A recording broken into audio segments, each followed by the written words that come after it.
we ready to go? Can we go ahead and just begin with our agenda, Roger? Yeah, just give me a second. I was going to do that intro, but we are now. I think we're past that. Yeah, we are now live on YouTube. Okay, great. Yes, sir. Well, Roger that. Very good. Well, good morning. Thank you, Chairman Green. I appreciate it very much. And thank you as well for all of our team from the district staff, as well as the board members for joining us for this retreat.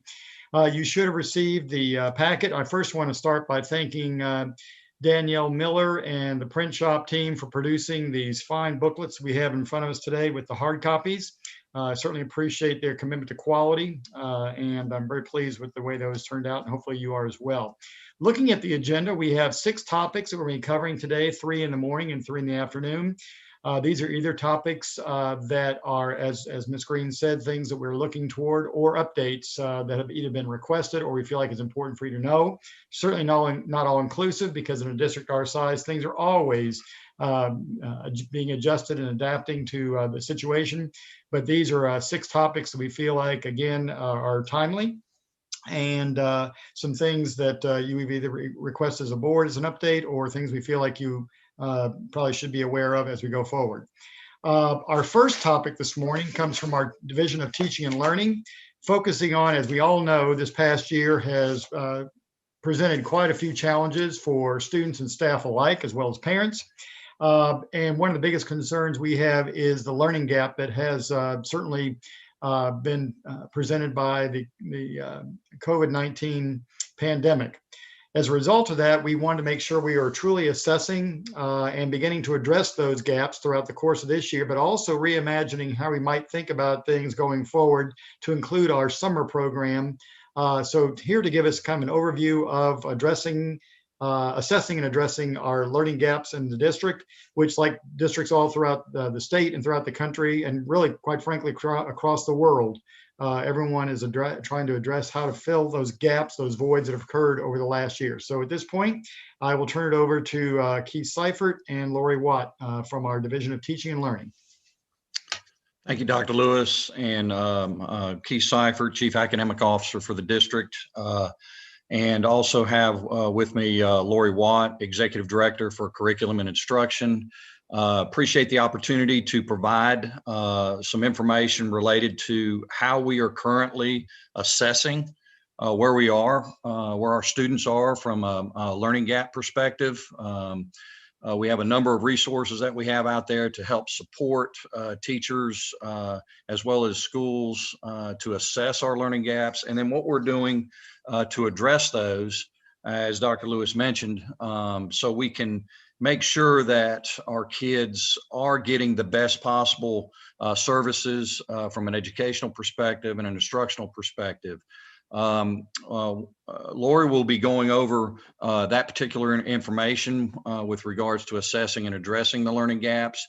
And then I'll follow up with a brief talk regarding summer programming and how we're going to move forward with that. So, Lori. Good morning, everybody. Lori Watt, Executive Director of Curriculum and Instruction. I'll wait for our PowerPoint to pop up here.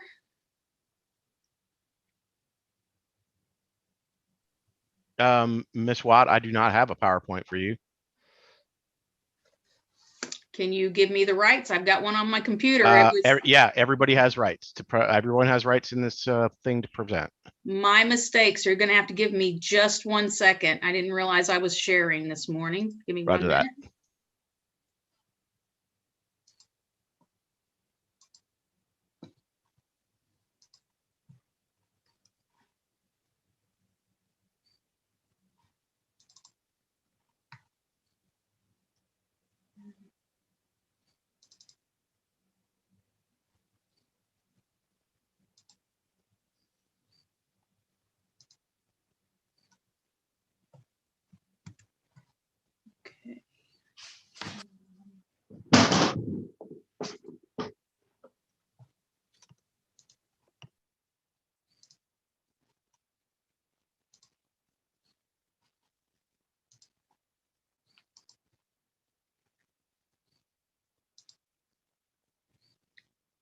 Please let me know when you see it.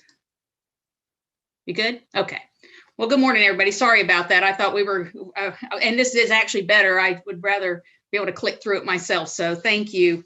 As we were saying, we are going to be looking at how we are assessing and addressing the learning gaps that we have had this year. As we've gone through the year, we have reassessed our approach to all subject areas, but especially ELA and math with regards to learning loss. Our pacing guides, as you know, are set up to address all state standards in a given school year for each course.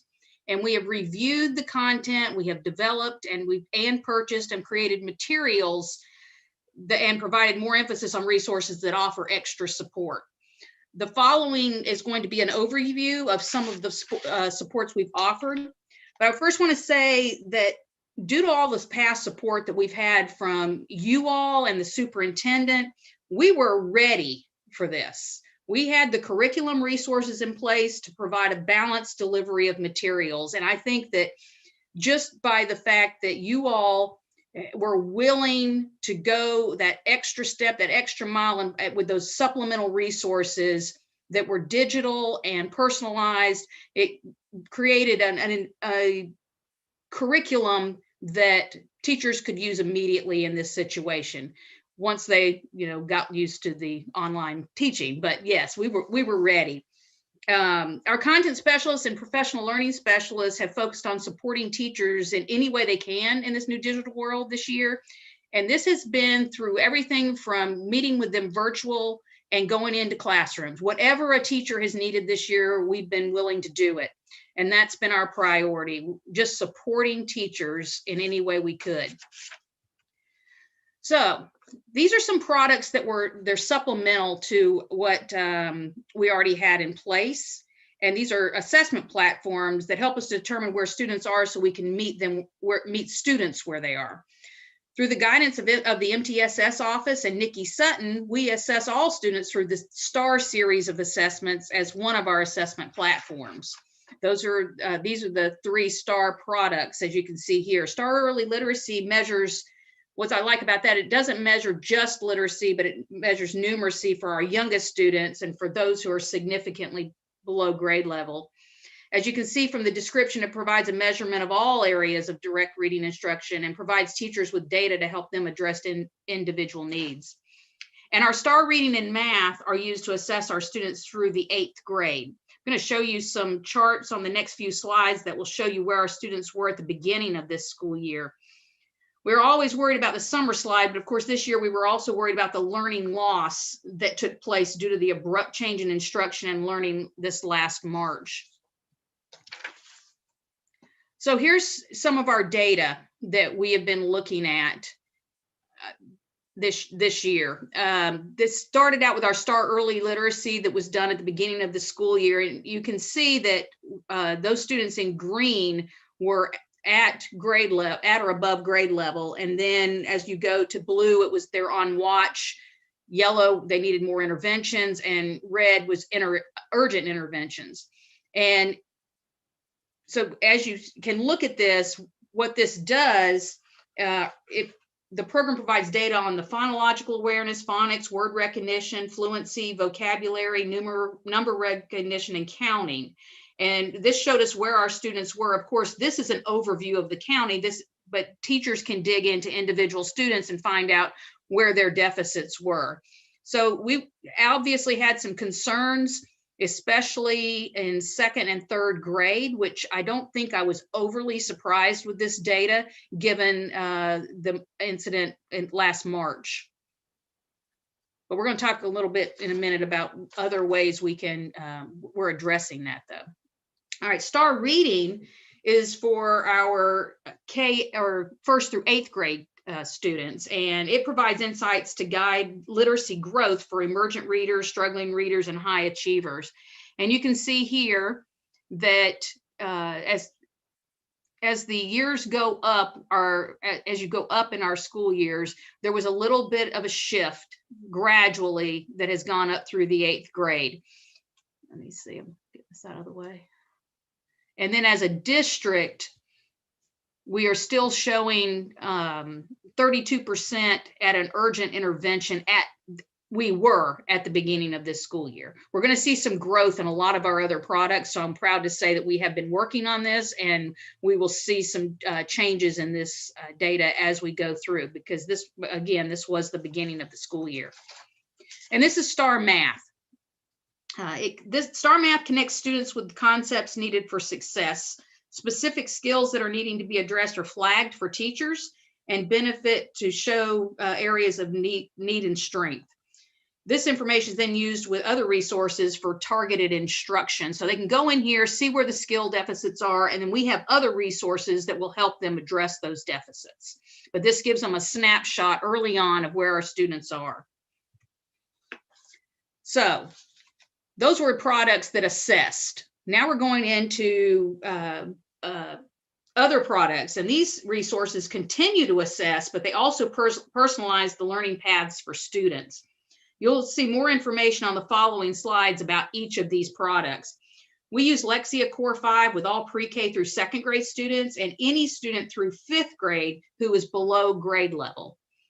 Lexia Power Up is for 6th through 8th grade students and addresses literacy skills in 3 different areas. We use that program for students who struggle with reading skills in 3 areas: word study, vocabulary, and comprehension. Achieve 3000, which I know you've heard about over the years, is used with our 3rd through 12th grade students who score a Lexile that is not going to frustrate them while working in the program. If there is a 3rd through 8th grade student that becomes very frustrated in using Achieve 3000 because they're well below grade level, we recommend them using our Lexia products. And I say 3rd through 12 because we also have given seats to high schools for that Power Up program to assist with those really struggling students. Our IXL is used for all pre-K through 12 students and provides personalized learning paths on their placement assessment in the program.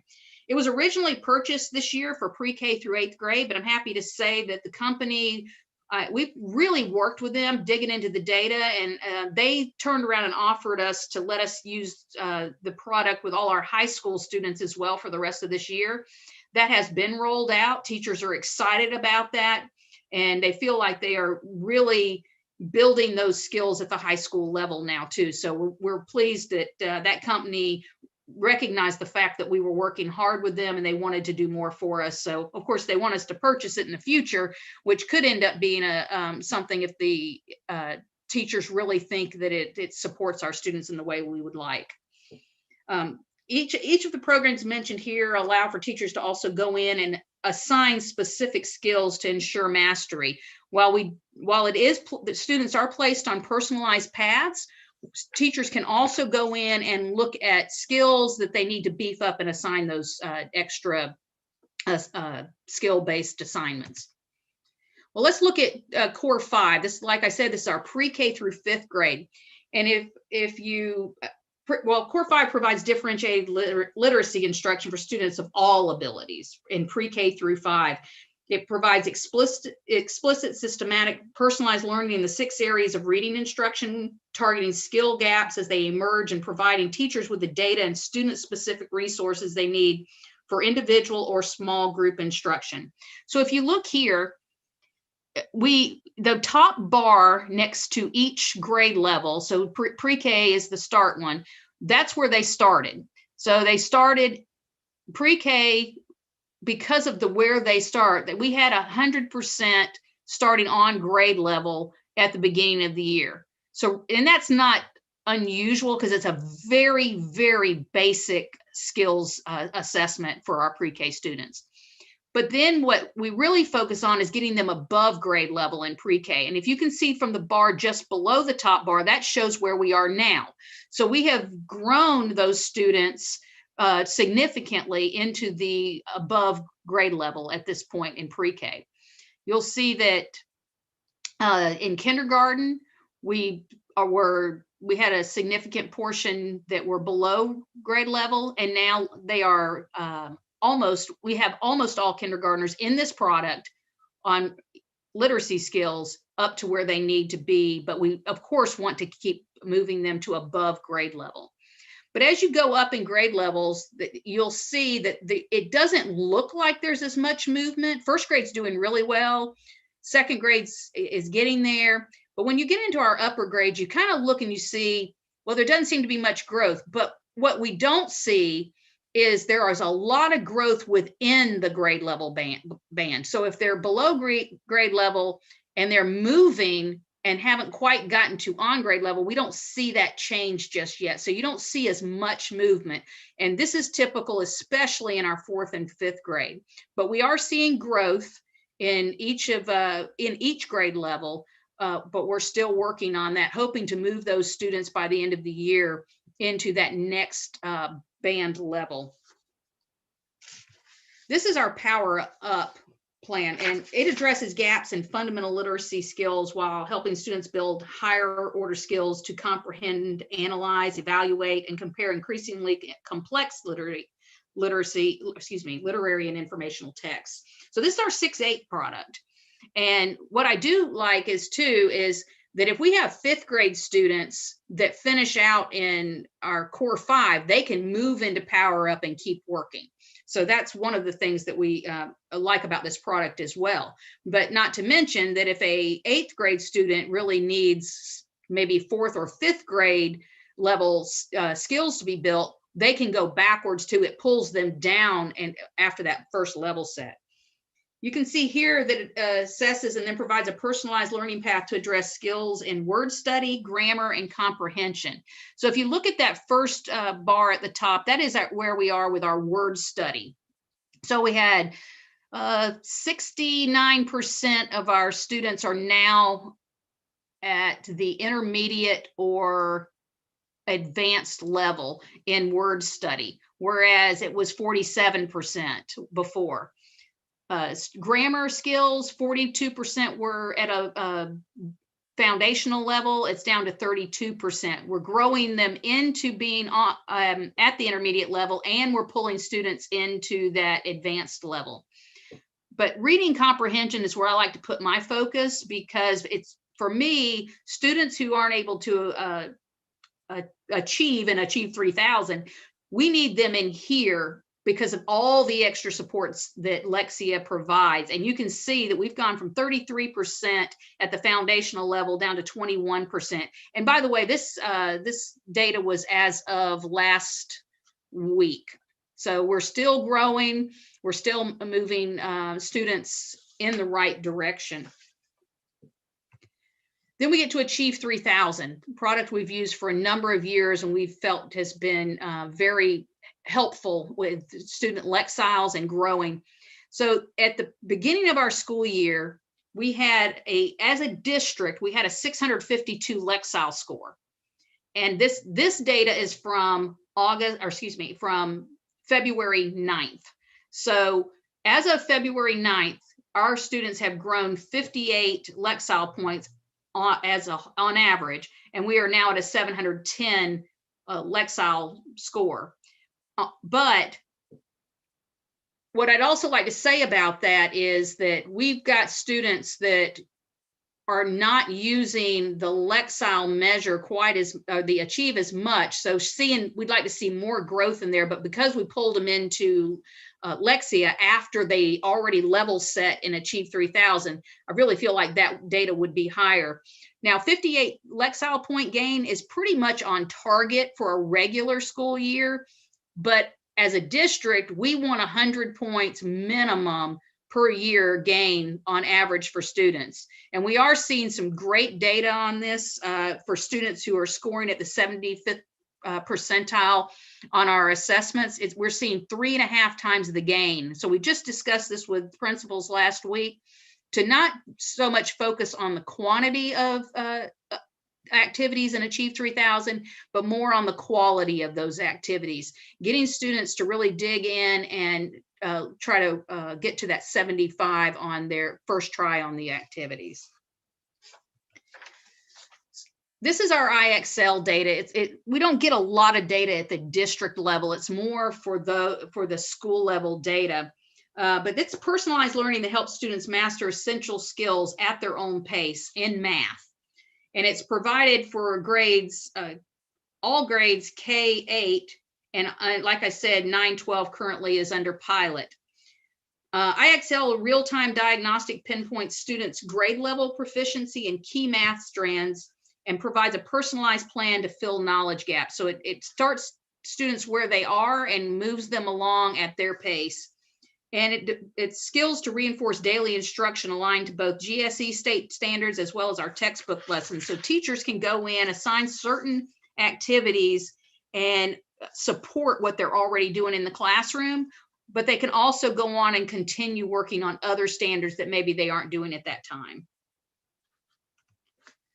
So now we're going to get into addressing the learning gaps. And these are just, these resources are our primary resources used throughout the district. The following slides are going to address the resources and provide more information about each. But I just wanted to give you a little list of them there, but we'll go into them individually as we move.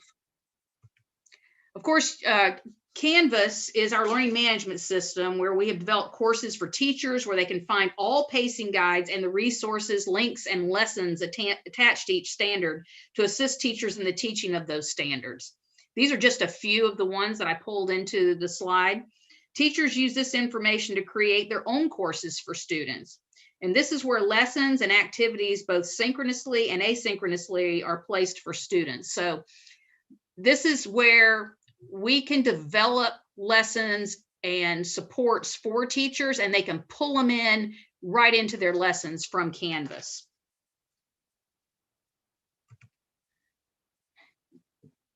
This is our Reading Wonders program, which is our current primary resource or our textbook series, if that's what you like to call it, for our K-5 students. The points made in this slide are the components used to address students who are at the tier 2 level. So that's mostly what we're addressing today. We already know we are addressing tier 1 students with our everyday lessons and activities, but how do we reach those tier 2 students? These are in addition to the regular supports and instructions that all students will receive. So you can see here, Reading Wonders has multiple resources within the program that supports those different levels that students may already be at, and also are for our ELL and also our special needs population. But specifically, WonderWorks is the resources within Reading Wonders that addresses skills not previously mastered in prior grade levels where there might be extensive deficits.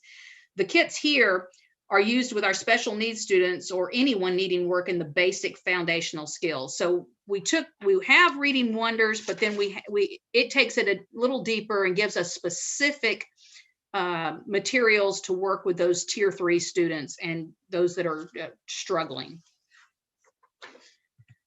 This is something I'm extremely proud of because this is work that is being done now, and we are getting really good reviews from our teachers on this one.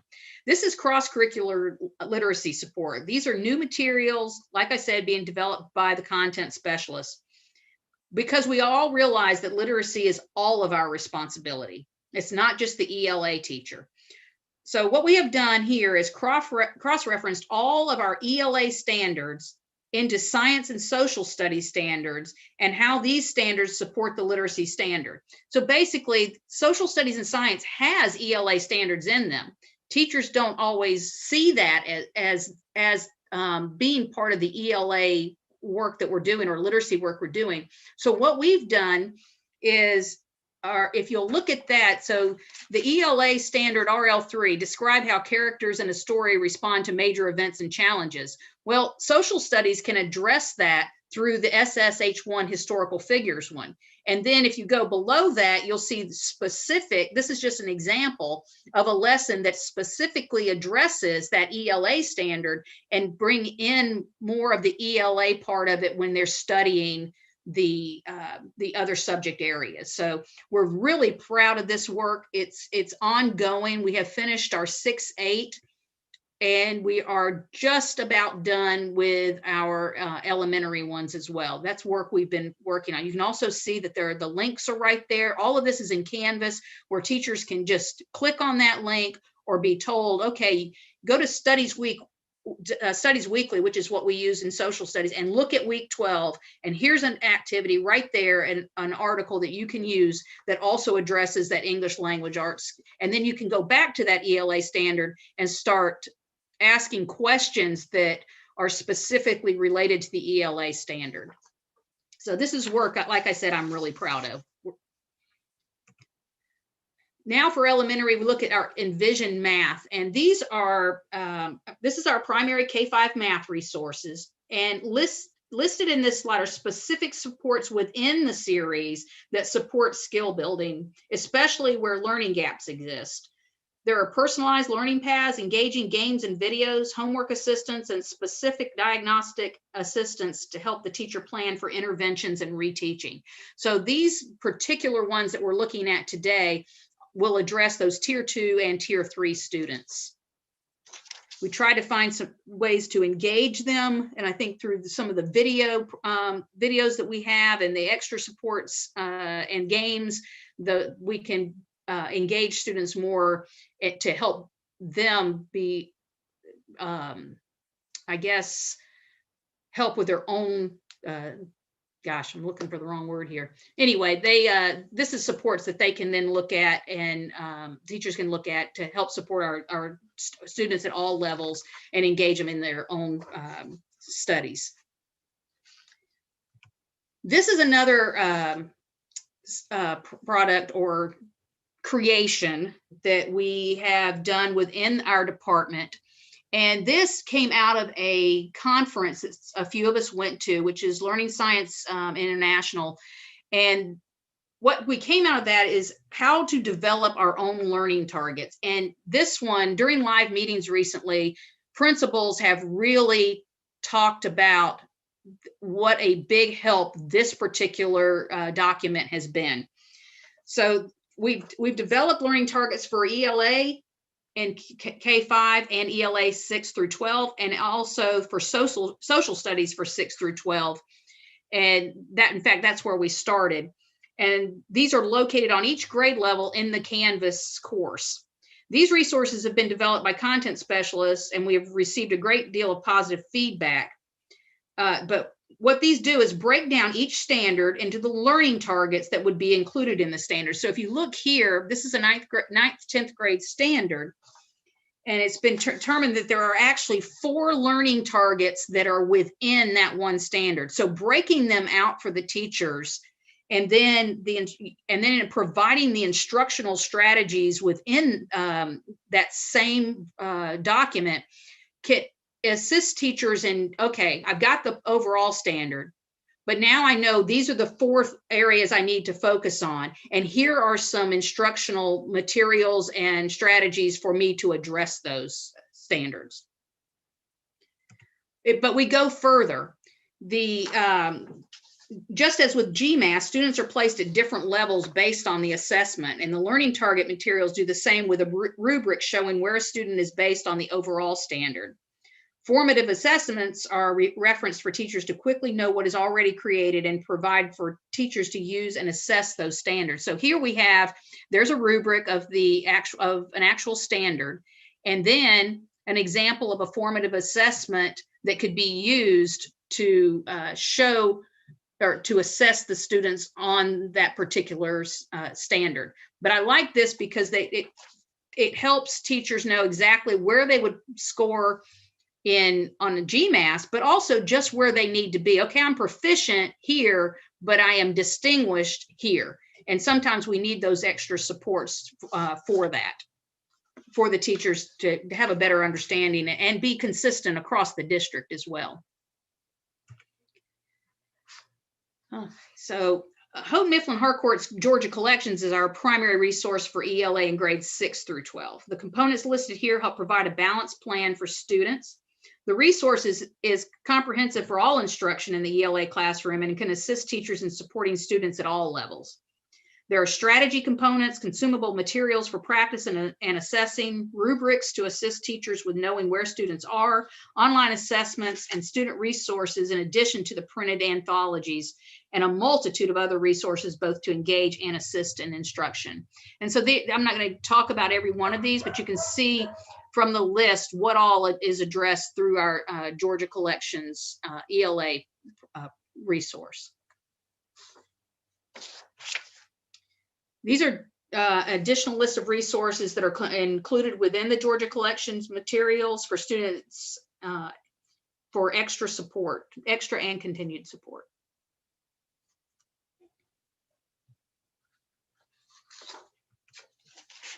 And just like earlier when I showed the cross-curricular literacy support for elementary, these have also been developed for our 6th through 8th grade classrooms as well.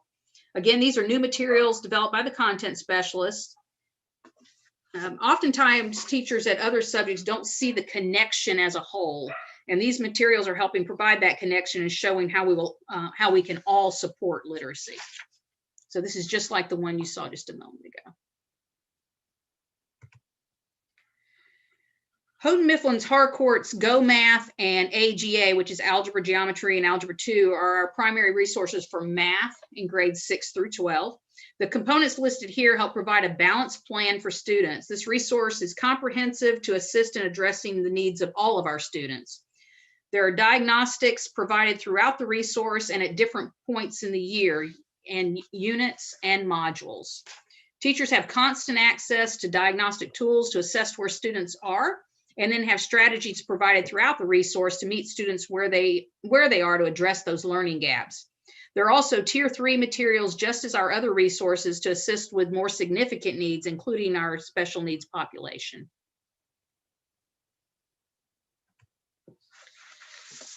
And last but not least, these are additional supports we offer throughout our district. ILT is used in schools to provide specific time slots for additional learning time in order for students to receive support in areas they are either struggling or for extra enrichment. The PCRW, which is purposeful close reading and writing, is used in middle and high school classrooms for ELA, science, and social studies. And as was shared a few moments ago with the cross-curricular literacy supports, these are reading and writing lessons which are used in the ELA, science, and social studies classroom. These were first developed a few years ago to support reading and writing across the curriculum in direct relation to standards that are specific to reading comprehension and writing found in each of those subject areas, because science and social studies has reading and writing standards within them. This is to help bring that about and assist teachers that are not ELA. Maybe their strength wasn't ELA. That's why they went into science or social studies, and this helps them bring out those standards and to address them. The BAS is an early assessment for fluency with K2 students, along with other students where we may need an additional assessment to determine specific deficits by listening to students read orally. There's nothing better than a teacher being able to listen to a student read. And the personalized learning rollout is now in all the schools within the district, and we are now growing that initiative into each school. And as always, professional development is constantly being offered from all academic divisions. The specialists from teaching and learning, the Division of Information Services, and Student Services, especially special ed, are always available to assist individual or groups of teachers. We work with principals to meet the goals of the given school. And I'm going to stop there, but I will continue for Keith on his slides if you'd like me to, and we'll go into. If I may interject, Lori, I'd just like to share with the board and our audience that the data that was shared previously is inclusive of all of our special needs students and our ESOL students who are speaking other languages, coming from their background is from primarily other languages, which that comprises roughly about 24 to 25% of our entire student population. In addition, the resources we've been sharing with you as far as our curriculum resources, all of those appear on the U.S. Department of Education's Clearinghouse What Works, which basically means that they all have been assessed for being research and evidence-based, but most importantly, classroom proven. So these are not just resources that are provided without being scrutinized very carefully. So I appreciate our curriculum folks looking at these things very carefully and making sure we have the best resources available to our students and teachers. So I'll leave with that. Lori. Thank you, Dr. Lewis. And I'm going to go over to summer programming with Keith. Okay. Thank you, Lori. really appreciate the work that our content specialists, our learning innovation specialists, our professional development specialists, as well as our special needs specialists that work with our teachers. As Lori indicated, that was these products come with comprehensive professional development to help and support our teachers out there, along with all the digital learning opportunities and the PD that we had associated with that as well. This is our opportunity to look at summer programming, formerly known as summer school, and we want to really emphasize the fact that we want to take school out of the term, simply because it is we believe it's more of a negative connotation, that generally students that go to summer school, they go there because they either didn't complete assignments or meet standard during the regular year. So they've been assigned to a summer programming or summer school. And we want to move away from that. This is our opportunity, as we've discussed multiple times, how we can reimagine summer programming, summer learning opportunities. And over the last several weeks, our cabinet has been working diligently to develop a kind of a guidance protocol. And as we've done with our personalized learning piece, when we developed that, we developed a belief statement and a theory of action statement. We have looked at this and we've been in some really tough conversations about this. And so we've developed, and you can see on your screen, the belief statement that we've from a cabinet perspective, as well as from our directors that are involved in this process, that Muskogee School MCSD believes that all students should have opportunities to engage in multiple learning experiences throughout the year. We don't want August to June to be the learning opportunities. We want learning to continue throughout the year. So at the end of when we finish on the last day in May, that we finish the school year, we want summer program or summer learning opportunities to be an opportunity for students to engage in those learning experiences as we move forward. So it's an extension of the year, but also it's an opportunity to preview what's going into next year. So it's a year-round process, and we believe that. We believe that this is an opportunity for all our students to continue that learning through many experiences that we can support our kids and our teachers as well. In our theory of action, if we redesign summer learning to be engaging, data-driven, incorporate stakeholder input, this will increase student and teacher participation to reduce the impact of learning loss. Now, I want to point out three key terms in there. One is engaging. If we can't get students into summer learning opportunities, if we don't create engaging opportunities that will provide opportunities for students to engage in multiple learning experiences that are enriching activities, then we won't increase our student participation. So we know that that's a part of it, that we have to make sure we engage students in this process. Not only engage students, but engage teachers. It's data driven. Lori talked about how we're assessing our students and where they are periodically throughout the year. Our STAR products will help, as universal screeners, provide that information. Not only our STAR from an academic perspective, but our BEST product that looks at it from a social emotional perspective. So we're not only talking about academic, we're talking about social emotional pieces too, because we know that's a key component as we move through this year. The other term, incorporate stakeholder input. That's really important. We have to engage not only our teachers and our district staff, but we have to engage students. We have to engage parents. We have to engage our community supports out there, our organizations that support this. So we're pulling those folks in and talking with them on those engaging. How do you engage in a learning opportunity? What do you want to see in this summer programming? Because again, this is not going to be just a one and done. We're not talking about this summer. We're talking about from this point forward, how do we reimagine, how do we reinvent our summer programming? So those are key terms. We want student participation, but we also want teacher participation too.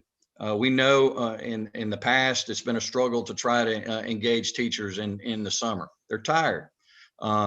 But we know that if we provide opportunities for them to engage in meaningful activities, not just from a teaching perspective, but their professional learning perspective or their wellness perspective, that's going to be key to help support them as they engage in the summer. And not only when you're doing it during the summer, that'll carry on through the rest of the school year.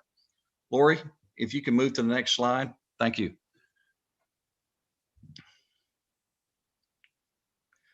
So when we talk about reimagining, and again, we're looking at this summer initially and creating some scope of work that we know we need to engage in this summer. This is not, again, as I said before, this is how we move forward and we incorporate additional opportunities for summer learning as we move forward into the next summer and summers beyond. So really, when we talked in cabinet as well as with our directors and got input from some principals on this, here's how we're going to focus our scope of work this summer. We know that literacy and math is a key, and we always focus on literacy and math. Just from giving you some perspective from previous years, we generally, summer programming was for remediation only. These are credit recovery opportunities. These are 3rd, 5th, and 8th grade students that didn't meet standard on the Georgia milestones. And we provided that summer opportunity for those students in middle school that didn't pass the correct number of courses. They were engaged in summer learning. Well, we're not going to leave that. We still know that students need that support and need that skill development, but also we know this is an opportunity to engage other students as well, all students. So when we talk about this for all students, not just our kids that may need that additional support. We know that the learning loss and the learning gap is prevalent, and we know we're going to need that for all our kids. So the focus that we're working on is obviously literacy and math, developing that pre-K through 8 with an extreme hard focus on K3. And I would even say pre-K 3. So that we know that research and Dr. Lewis has pounded this into our heads as well as other that, we know that students have to be proficient at reading by the end of 3rd grade if they're going to be successful. Research, the research is there. We know that. And so the key here is continuing to work with our kids as we've done through the year to work with our students and focus on that literacy component to help support those kids to be proficient in reading by the end of 3rd grade. That's a goal from Columbus 2025, and we're going to continue to focus on that as we always will. Our grades 4 through 8, we certainly are going to continue supporting them in literacy and math. and help, and we want to grow them. That we know there's going to be some skill deficits, and we want to make sure we help them. One of the things that we talked about in our transition grades, kids that are going into 6th grade, our current 5th grade kids, and kids that are going into 9th grade, our current 8th grade kids, how do we incorporate some of the organizational skills to help support them as they learn how to organize themselves and become better learners? So we're going to incorporate some of those components in those transition grades to help support those kids as they're transitioning to the next grade level or next grade band, because those are really difficult years as they move into that next transition of their schooling.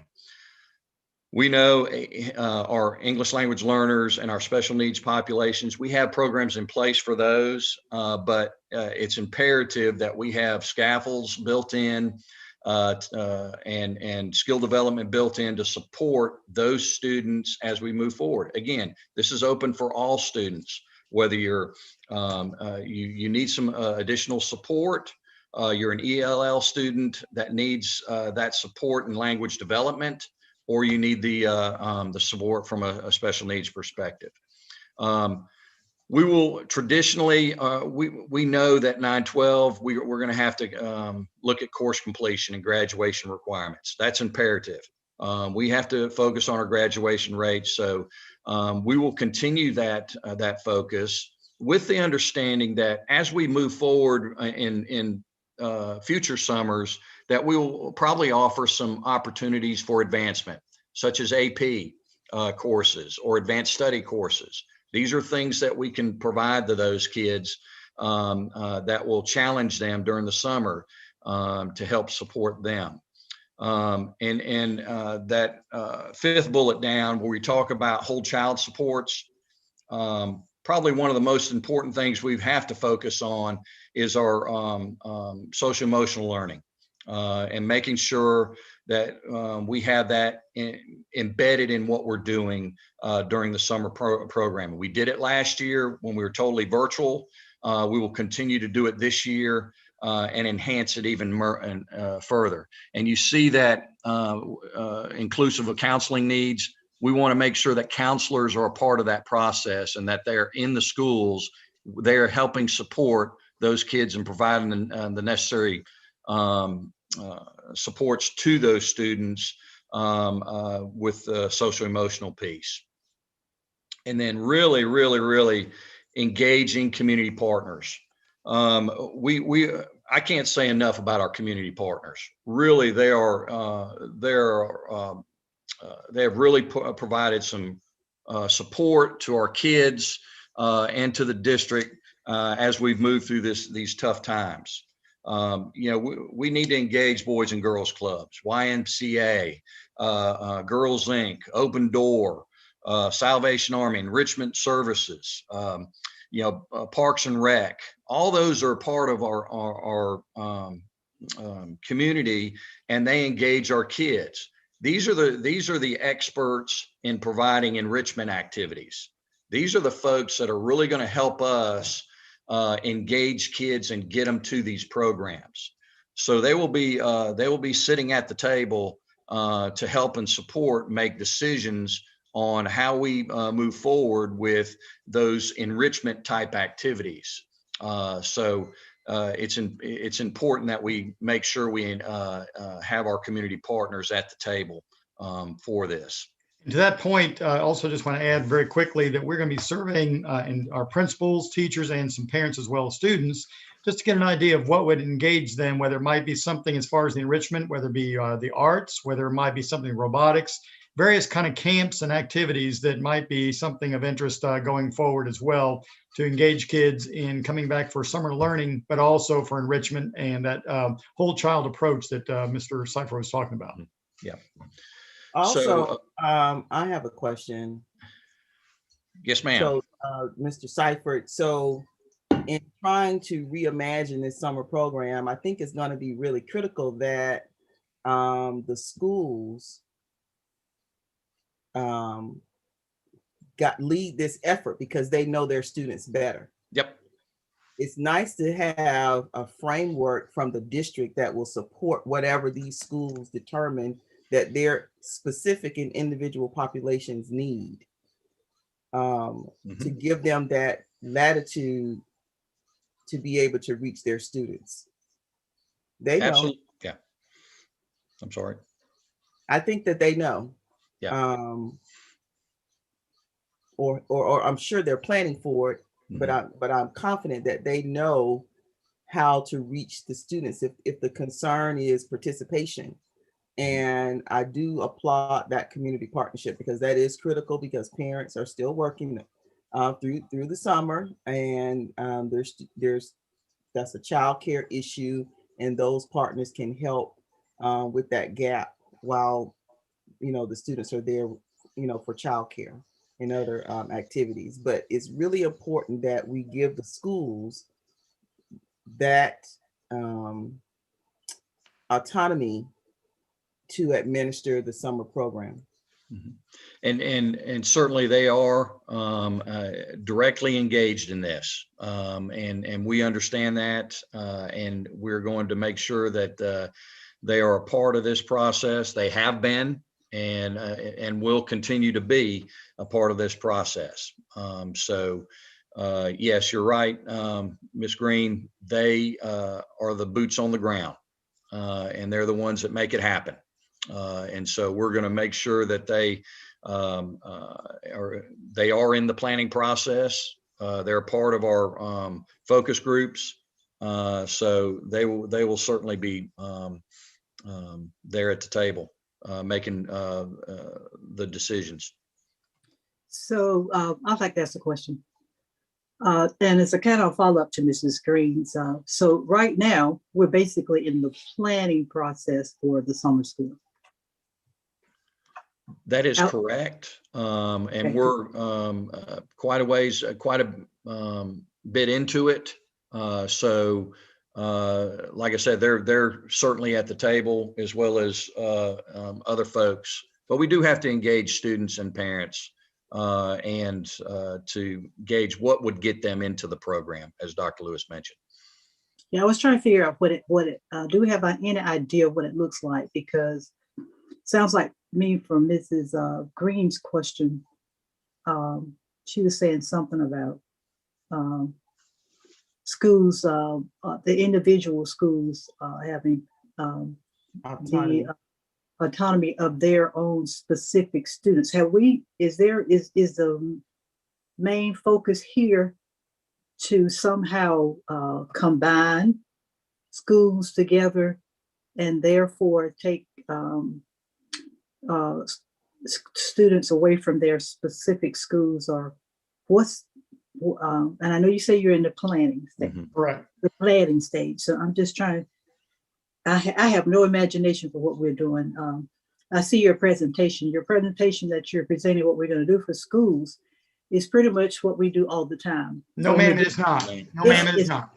It sounds like it sounds like what we should be doing all the time, except the parts that say additional, and then the community partner involvement, which is more.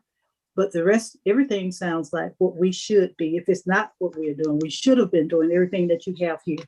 So this should be standard, except the additional parts, additional whole child support, and more the additional partner involvement. But I'm still, and you say you're still in the planning, but I don't, Correct. I was trying to see if I can get some kind of imagination. We are going to give a framework, and schools will be able to work within that framework, but Sure. there will be specific expectations within the framework. Beyond that, then it'll be up to the schools to be able to implement as they need. For example, the social emotional is non-negotiable. We will have that every day for all students to start the school year. That's an example of something different we've never done on the summer program before, because there's not been the demonstrated need we've had like we do this past year.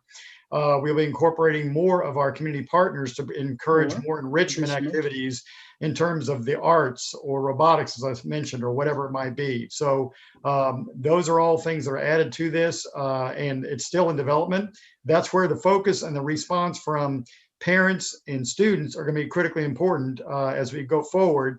And beyond that, we can't tell you anything more beyond that because it's going to be contingent upon the responses we get as to what will engage parents and students. But obviously, we will have a framework of expectations.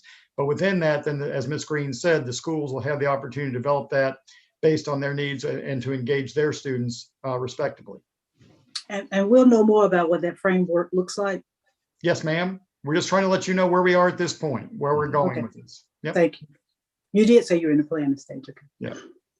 Mr. Cipher, are you in the middle of the presentation? I do have a couple of questions, but I want to allow you to finish first before I ask my questions to make sure. Yeah, yes, ma'am. I think this is the last slide other than there are some research documents, and you have some information in your handouts that provides some resources that we're utilizing to the summer learning programs piece, so you can have at your disposal. Okay. So is it an appropriate time? Sure. Yes, ma'am. Ask? Well, first of all, thank you guys for even considering this. I think that with everything that's going on with the pandemic, that it's going to be key and important that we provide something for our students during the summer. So thank you for all your hard work with that. I do have some logistical questions that I didn't hear, but you may have gone over it. But how will the students sort of enroll in this program? And then will the buses still go out and pick the kids up and things of that nature? How will we make it accessible for all students? Yes, and that's a good question, Kia. Transportation will be provided. Breakfast and lunch will be provided.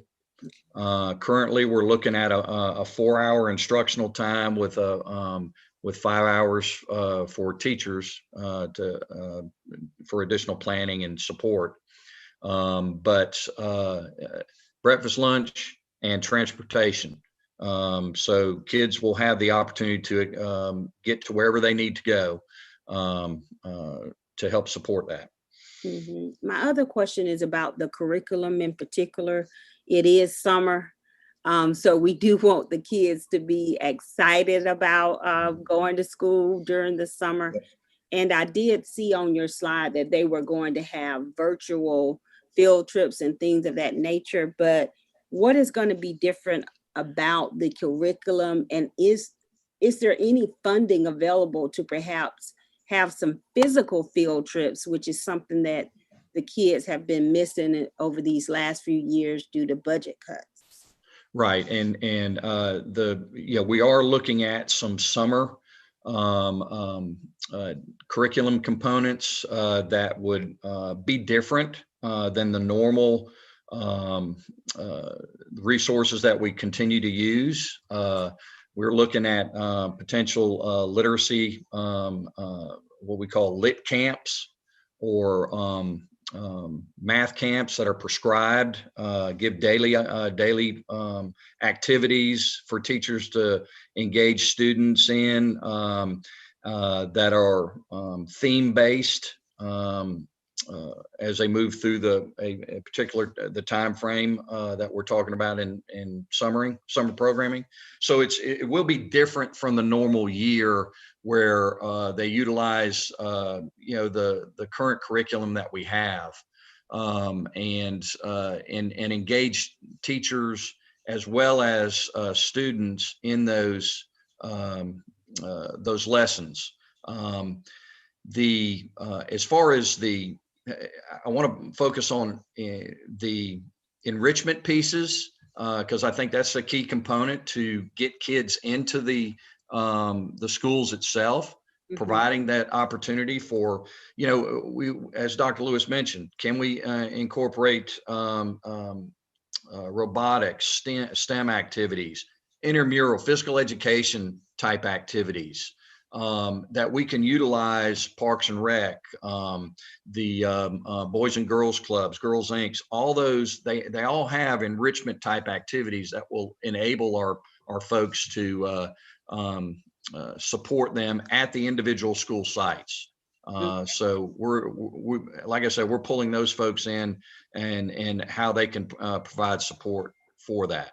Okay. My last question is just about incentives. I'm assuming that teachers will get some type of stipend if they participate in this, and I'm assuming it's voluntary. So, you know, I want to make sure that we have a good incentive for it to be staffed. And then are there any incentives for the kids to attend? Yeah, we're in the process of talking about that. We know we're going to have to look at the current pay and try to enhance that, and we will enhance that pay to make sure that it's above the normal pay. So teachers will see that it's a pretty good deal. So if they work the summer, they're gonna get a pretty good deal from a pay perspective. So we know that folks are tired, but we also know that they've done a great job throughout the year, and we need to incentivize it not only from a pay perspective, but also from opportunities for support through those community organizations, and being able to help them with their wellness piece. Can we get them engaged in activities to help support them during the time they're there, from a wellness perspective? Looking at YMCA, how we can support them there, and potentially providing incentives for that. But as well as the kids too. Yeah, we need to make sure that kids get there and they're engaged in those activities. That's key. I also suggest if you look at those research documents we provide, those ancillary research documents, that's the best of the research on summer learning programs and recovering summer learning loss. And if you'll read through those, it'll kind of give you an idea of the framework we're looking at to incorporate going forward. And I think that if you read through those, you can kind of see the direction we're moving toward. Again, so we're moving away from what anybody thinks, feels, or believes, but more to what the research says is effective. Right. And you guys are going to tell us what part of that research you're going to pull out and actually use, right? All of it. You're going to use all of it. Yes, ma'am. Sounds good. We're incorporating all of it. Some of, again, remember, I'm serious. We're looking at all, if you look at that whole framework, it's talking about the best practices of summer learning. Right. So we're going to learn from that. And we can't incorporate everything in one summer, but as you recall from Mr. Seifert's comments early on, we're developing this and we're going to continue to look at what we're doing this summer, how we can make it different with the time we have, and then what works well for us this summer and incorporate that moving forward along with the research that's provided. Sounds good. Would they have question? I don't know if I've missed this, but how long are you looking at doing this summer program? Currently, we're talking a 4 to 6 week program.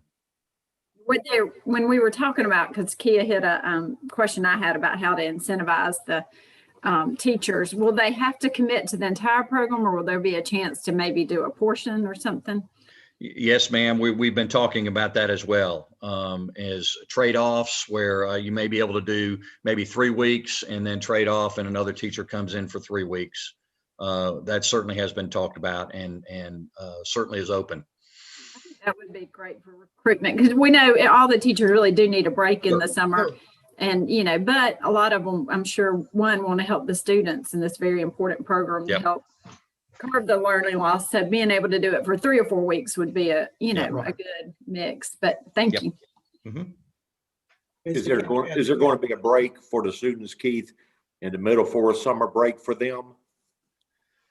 Well, if we run it a 6 week program, there will be an opportunity where there's a couple of weeks, because generally summer program or summer break is like 8 weeks. Mm-hmm. So there will be an opportunity where there's some break. I have Mr. Seifert. So the 4 to 6 weeks would be continuous instead of 2 separate opportunities for maybe student and teacher to get the enrichment, or is what we're looking at is a 4 to 6 weeks. We're probably leaning towards 6 weeks, having a 6 week program. as we move forward to from a continuous starting in June, at the beginning of June, and going through the middle of July. Then if that's the case, are you going to have it where it's certain days, or is it going to be 5 days a week in case the families did have a long weekend plan? We will run them on our 4-day calendar. We generally run 4 days during the week. During Okay. that time. And, all right. And a framework that's the best practices, and you're going to identify and share with the principals what those best practices are. Absolutely. However, what we are clear on is one size does not fit all. Correct. Okay? And so will there be some funding, or will the schools have a budget? So if they needed to do something different with behavior disorders, or something different with the particular skill gap, they will have a budget to incorporate those things that they need specifically for their school? I think that will be that's a centralized budget that will, Dr. Lewis, when we talked about CARES Act funding, that will be utilized during that time. And it mainly it can purchase materials and things of that nature, but salaries and will be the focus. I have a couple of questions, and I want to go back to the teaching and learning part. The first question is about the IXL. Mrs. Watts talked about we have IXL for math.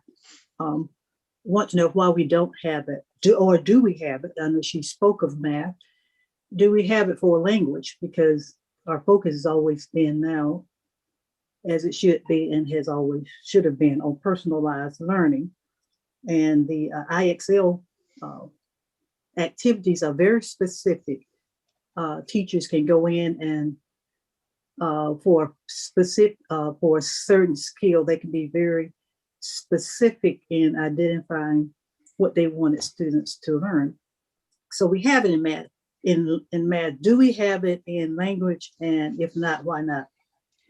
We do not have it for ELA, and that was because it was an overlap with Lexia. We chose Lexia because of the pre-K through 2 piece when we were trying to get students on grade level by the time they hit 3rd grade, which is where we started using Achieve 3000. And there's an overlap in those materials. And we provide a lot of resources, and we felt like we did look at the literacy piece within IXL, but it was another resource that I think watered down the other ones. You start thinning out your resources and how you use them when you try to use everything. So that is why we have not purchased IXL for ELA. It's just the math piece. I mean, they have IXL for science also, but we don't have that as well. But I will share with you, Lexia and the Achieve 3000 basically serve the same purpose and provide a better product than IXL does in literacy. Oh, okay. So what about math? Why do we have it in math then? And science? Because we have it in math because Lexia doesn't cover the math skills, and Achieve has just recently got a math program. We have not looked at it yet, but IXL is our supplemental resource for math. That's the one we chose for it. Okay, so there is no sourcing. I'm wondering now, I'll have to take a look at that, because you're saying that because we don't use the IXL in language because it's overload. That's correct. Yeah. And it's a good product. Yeah. Research shows a lot of growth when using the Lexia Core 5 in our lower grades. Okay, and I'm not familiar with that. So is that something that teachers can target very quickly? Because I know the IXL is something that you can do very quickly for maybe 5. You get a skill, and you can assign it to a student, and it can be assessed and practiced in a very short period of time, 5-10 minutes. That's why it's kind of important. That's why it's a good thing to have. So what we have is as specific and as targeted for short periods of time as with the IXL.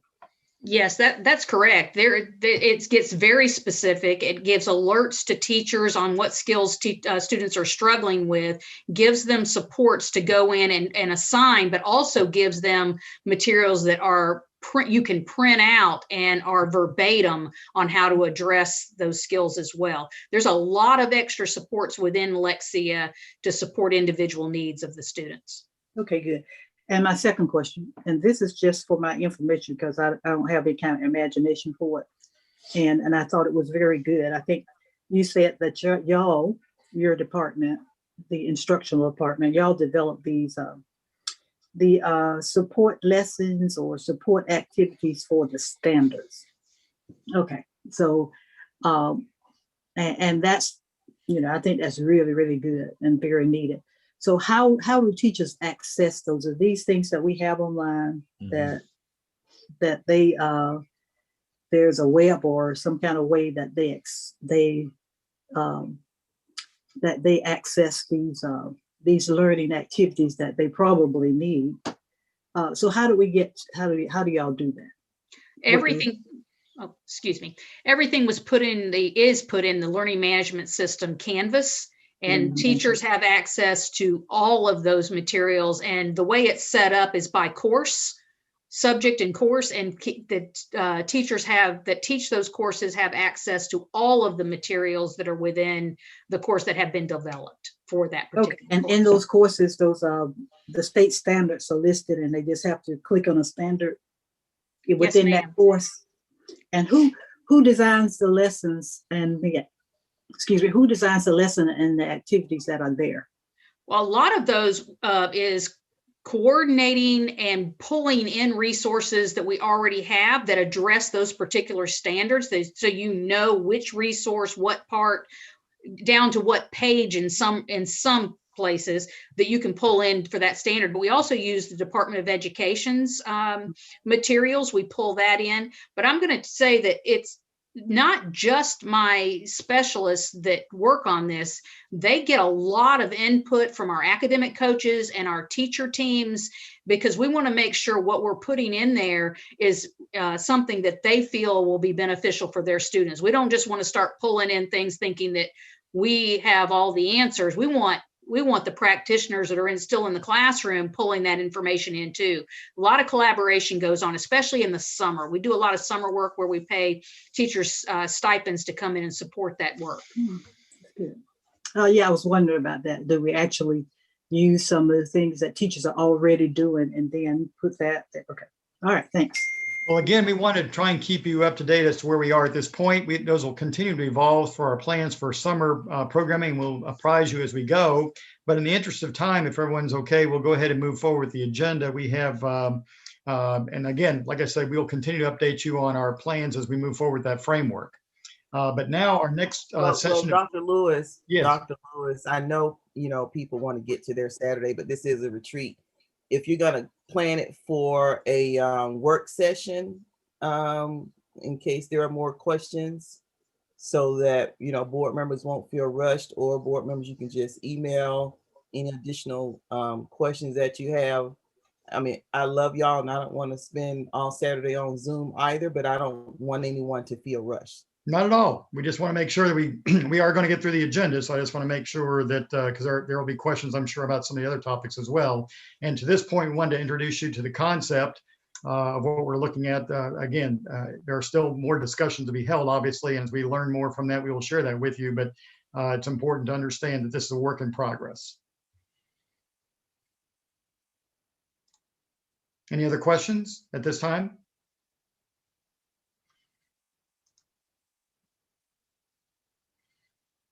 Okay, hearing none, we'll move on with leadership development update from Dr. Tim Smith. All right, thank you, Dr. Lewis. Thank you, Madam Chair and board members. My computer has gone down, so I will be, I'm on my phone and Keith is running the slides for me, so thank you, Keith. Can everyone hear me okay? Yes. Okay. Thank you. So I appreciate the request for an update on where we are with leadership development, as this is something that it's a critical piece of what we need to do to be successful for our students and our teachers. Next slide, Keith. Summer of 2018, as a district, we completed a needs assessment to go with our district improvement plan, and we identified 4 overarching needs. And in that summer, the third overarching need, and it was in prioritized or rank order, was leadership development. And so that following year, next slide, Keith. That following year, we did some training with McCrell. We brought in a couple consultants from there that worked with us on balanced leadership and district leadership that works through the summer and fall of 2019. So for balanced leadership, we trained principals, APs, and deans, and the deans from the schools that do not have assistant principals.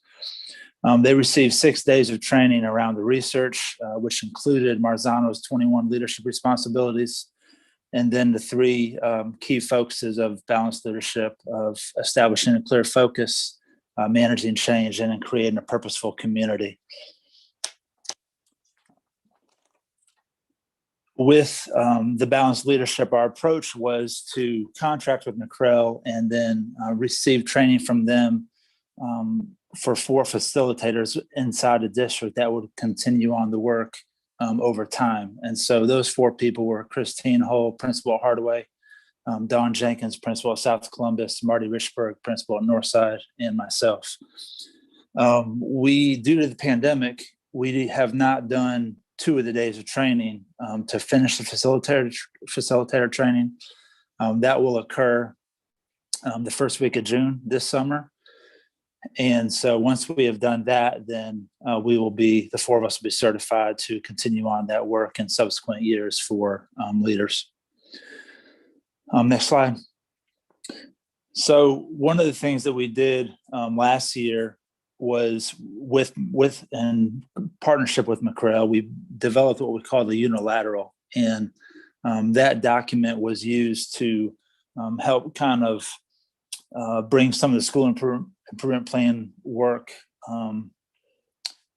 to a clearer picture, to provide the leaders in a school with specific steps that they would personally work on to help accomplish the goals within their school improvement plan.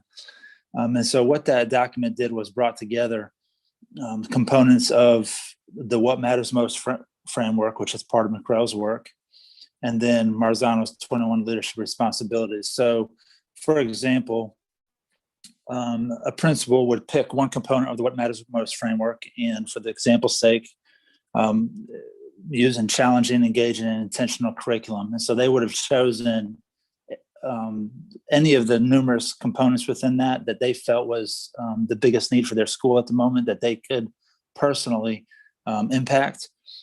And so as a principal, if I chose challenging, engaging, and intentional curriculum, I would then look at the 21 leadership responsibilities through a personal lens and say, okay, of these responsibilities, which ones will I focus on to help improve our that component of the What Matters Most framework. So for example, I could choose change agent, intellectual stimulation, and ideals and beliefs. And so that was done by all the principals, all the assistant principals, and then deans as well.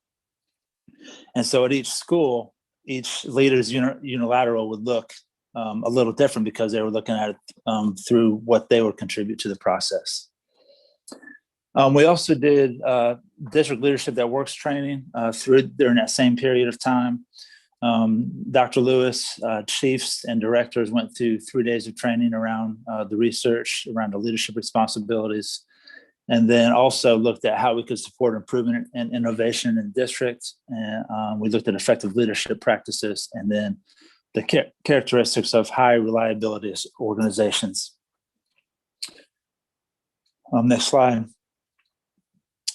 Then the following summer, we revisited our needs assessment, made some revisions to it. And during that work, leadership development surfaced as our top overarching need. And so we really dug in at a deeper level of how are we going to expand leadership development out throughout the district, and how do we do it in a way that we can sustain over time, with the challenges of not having enough funding to just have a leadership department, additional people to do this work. So we've tiered the work out over time. Next slide. So for this particular year that we're just about to finish up, we had a planning team, and that team consisted of Terry Baker, Jessica Burnett, the principal at Gentian, Arleska Castillo, Sandra Coxum, Keisha Cook, AP at Spencer, Danielle Ernst, principal at Gentian, LaShonda Millage-Miller, principal at AP at Hannon, Ron Pleasant, Keith Seifert, and myself. And part of the work we did last school year was we identified target groups for leadership development. And then we, next slide, please. We looked at the order of how we would approach the work and setting up development for these groups. So we felt our most pressing groups to reach first were assistant principals, that being just a number of principals that can retire within a near future. We wanted to make sure that we were preparing a group that was ready to step in and take on that critical work of the principalship. So we targeted 2 groups for this year, and that was assistant principals. And then we also did an aspiring principal cohort, which consisted of 13 assistant principals. The other groups are the first and second year principals, which we're doing planning this spring for next year to implement. After that would be all principals, and then deans and academic coaches. And some of that training is ongoing over time, but we still need to flesh that out a little more in detail. And then district leadership, aspiring leaders in general. And then just, we wanted to have just a course or 2 that anyone in the district could take that would give them a general intro or overview of what leadership is in Muskogee County. So to dig into what we did for assistant principals for this year, we surveyed principals and APs last year. Arleska Castillo and I partnered on this work. And so we had some really good feedback from principals and APs as far as what training assistant principals would need to prepare them for the principalship. Once we had that survey information in, we conducted focus groups and invited principals and APs to attend. I think it was 4 different groups that we held. And so we took that survey information, shared it, and then just had more in-depth conversations around that to get more clarity on how we could best create a training program for APs. One of the big things that came out of those focus groups and the surveys was we needed to come back to having monthly trainings like we used to do with assistant principals, and that those trainings would be around divisional and department trainings. They identified multiple needs for training needed by finance and student services and HR and just the various divisions. So this first year, we did multiple trainings. We did one each month up through March will be our last one for this year. We will do probably a rotation of 2 years of monthly trainings that would just rotate every 2 years or cycle every 2 years.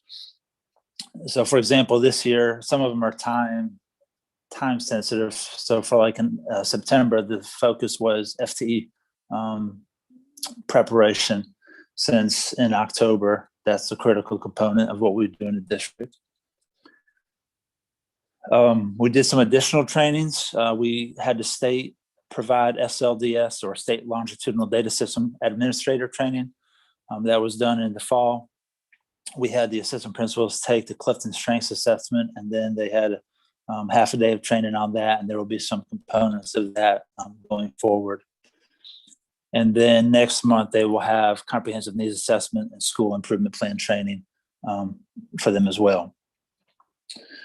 We also did the aspiring principal cohort, which consisted of 13 assistant principals. This was an application-based acceptance. We also informed this plan through the surveys and the focus groups as well. When we accepted the applications. We wanted to have a written component. That was a request Dr. Lewis wanted to be sure that we included in there. And then we had 3 people score those applications. One was a chief, one was a director who had been a former principal, and then one was a current principal. And so all 3 of those scored all of the applications. And then based on that scoring, we accepted 13 applicants or 13 participants for this year. The AP cohort also participated in all of the trainings for all APs. So it's just an additional layer of training for them.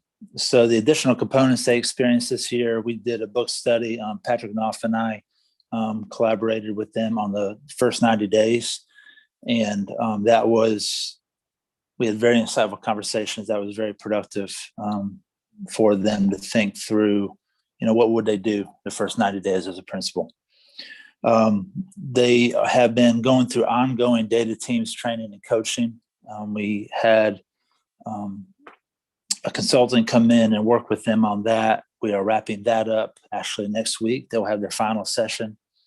And that's been going on since the fall. One of the components they had to do was they had to identify a team to work with in their school and then conduct a data team throughout the cohort experience. We held 2 principal panel discussions, one in December and one in January. I'm sorry, one in January, one in February, that were very well received. They well organized. Lori Watt emceed those for us and did a great job of just organizing the questions and keeping the flow of the conversation. We had 2 different groups of principals during each of the meetings that were recommended by the chiefs to participate. And the principals did a great job answering the questions, feeding off each other, and just providing a great experience for the APs and the cohort. And we had great feedback from the cohort on that as well. The final component, they will have a project that they're wrapping up. They basically have to complete a project that shows a first 90 days plan of what they would plan to do. And obviously this is a very rough draft because they don't know when they'll be a principal, what school they would go to, what the needs of those schools are, and so on. So obviously that would change some once they learn more details as time progresses. But we wanted them to think through just a general first 90 days. Next slide. So for next year, we're preparing to implement training for first and second year principals. We sent out a survey this past week to principals and the AP cohort. And then next week, Arleska and I will hold focus groups with principals and the AP cohort, whoever wants to attend. It's not required. It's optional, but it appears by the acceptance of calendar invites, they will have that will attended. So looking forward to the feedback we'll receive from them. After we complete those focus groups, the planning team will reconvene over the next few months to flesh out the plan and then get us ready to implement that plan to begin the school year. Next slide. So future groups, I already mentioned these. I'm not going to read through these again, but basically we are tiering out over time implementing these groups just because we're having to use current staffing and we, obviously the mission has to continue. So this will be over the next few years, getting these all in and in place. But it has been an enjoyable work, and I'm thrilled to be a part of it. So with that, if anyone has any questions, I'd be more than happy to answer them, or Keith can, or Dr. Lewis. I have a question that's probably more for Dr. Lewis. When do our retiring principals usually have to give notice? Because I had somebody tell me that, we used to see it back in December and it now seems to be later. So I was curious about that. You're muted. Sorry. Sorry about that. You think after a year I'd get that, but anyway, I'm sorry about that. So they're not required to give us, but we do ask them, the region chiefs talk with them and ask them to give us, as soon as they make a decision toward that, about giving us letters of their intent to retire. So they come in pretty much anytime from December. It's usually our earliest. Sometimes we know a year in advance. It just varies with the individual, but we do ask them as soon as they've made that decision to let us know, even if they don't choose to announce it to their faculty or staff, to let us know so we can make plans accordingly. How do we, if we get a letter of intention to retire, at what point can we start posting for that position?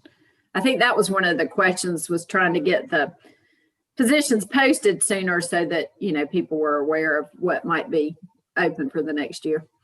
Well, as we get those, then we will begin to advertise for those as soon as we possibly can, for that reason. Do we currently have any that we have posted, or? No. We have one that we received a letter on. He's asked us not to share that at this time until he has a chance to really meet with his staff and tell them personally, which I think is the professionally correct thing to do. And then once that happens, then we'll post it. Okay, on the process that you just went through for developing leaders, Dr. Smith. So help me understand when this scanning process goes through, or I wasn't clear on the development of that. When you have individuals that you selected to scan these interests or applications, will they be scanning without the name of the individual applying, so that everyone will truly have a chance, so that we can make sure that that things are fair, people are considered, everyone is considered, every request or interest or application, whatever the process is going to be called, has fair consideration. Every application should go through a process. Honestly, I cannot remember if we did that last time, but we can absolutely do that going forward. I have no problem with that. I think that's a fair thing to do for all who submit. So that is something that I receive the applications. I'm not one of the reviewers. So that can definitely be done when we pass it along to those who review them. And also, if you develop, in this case, I can embrace a framework. If you develop a framework that says every application has to hit these certain criteria, that way, when an application does not move forward, someone should be able to share with that individual what part wasn't complete or what part didn't meet the criteria. Yep. So they will know and not walk away assuming they were just discarded. So absolutely. So this past time, they received the actual application, and then they received the rubric for how the application will be scored. And then the ones who were not selected, I met with each of them individually to just go through how theirs was scored and what the feedback was from the reviewers. So we would do that every year, just for that very reason, because we don't want, the point is to develop leaders. So if they are unsure of why they didn't get in, they absolutely need to understand why. Exactly. And also, are you planning or developing a process to where I can see where my application is in the process, whether or not the review is completed, or, am I in an interview pool, or whatever the steps are going to be for an application? It should have a received, a completed, or processing, or it should have something that indicates where an application is, and frankly, that should be for all positions. That's a great idea. I think that would involve having more of an actual application that they could log into, which I don't know that we're anywhere near being able to get something like that into the pipeline. However, until we were able to, we do provide them dates of, okay, this is when applications due. This is the period of time it will be reviewed, and this is the date you will get your response. So there's a definite end date, so they're not wondering if they haven't heard something. If they it should alleviate some of that question of where things are. And will you rotate out this committee of reviewers? I think just over time, it will change periodically just due to, if it's a veteran principal that has retired, we obviously need to find someone else. But yes, I think it also depends on responsibilities of the participants at the time that we're doing it, which is typically in June, or typically will be in June. So that's something we definitely can. My only concern, not concerned with rotating out. My only thing is that no matter who it is each year, even if it's 3 different people every year, I feel like the same people need to be reviewing every application, so they're looking at it through the same lens. Which is both a negative and a positive. So let me ask you one last question.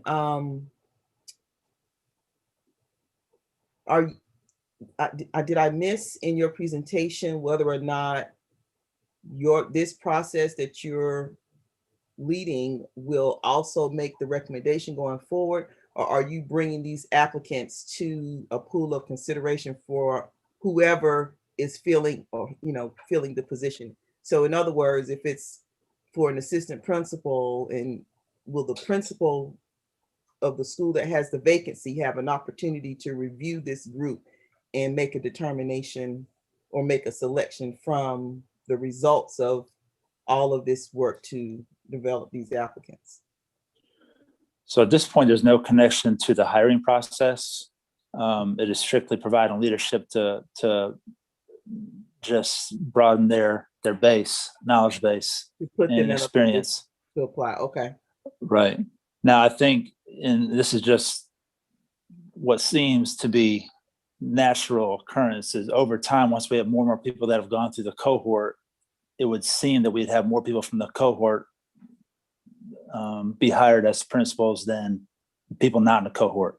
But this is still really early on, right? Once the pool gets bigger, it'll be intended that'd be the pool from which people could apply and be considered. Okay. I have just, let's see. Yeah, I have a comment about what you said about the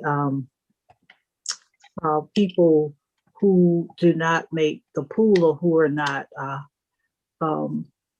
hiring, who are not hired, in terms of the review for where they can come back, and you go over the applications and tell them where their shortcomings were and areas where they had their strengths.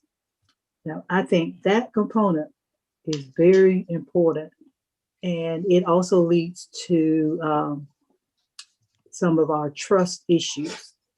If we're able to bring people in and explain to them where they were weak and make some suggestions of where they can get better, and hopefully if people are at that level, they can do their own research on where they can get better and determine how they can use their strengths to get better.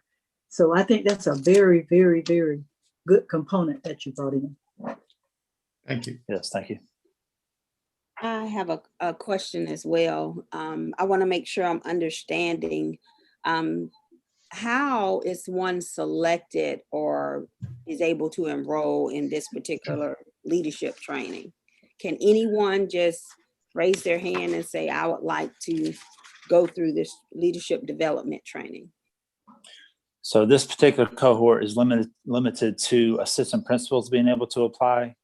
The application will be sent out within the next couple of months to them to complete. And then just based on how their applications are scored is how they're accepted in. So as far as, it wouldn't be any other groups that would be able to participate, because we are only looking at, we're preparing future principals. So we're looking at people that would be the logical next step from where they currently are. Okay.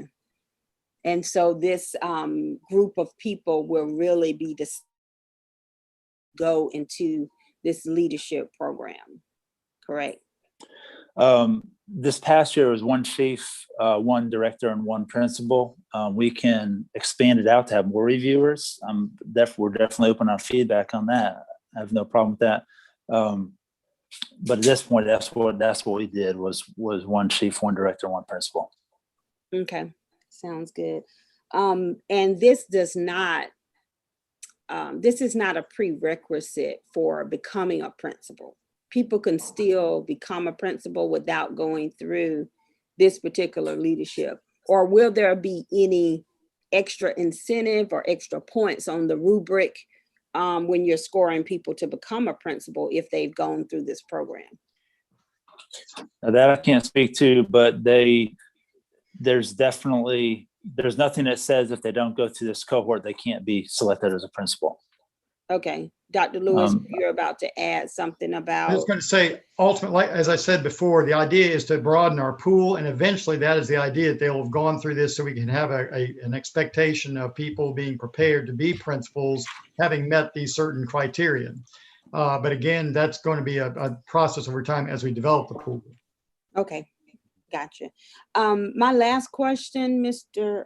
Smith, would be about the curriculum or the training that these assistant principals are receiving.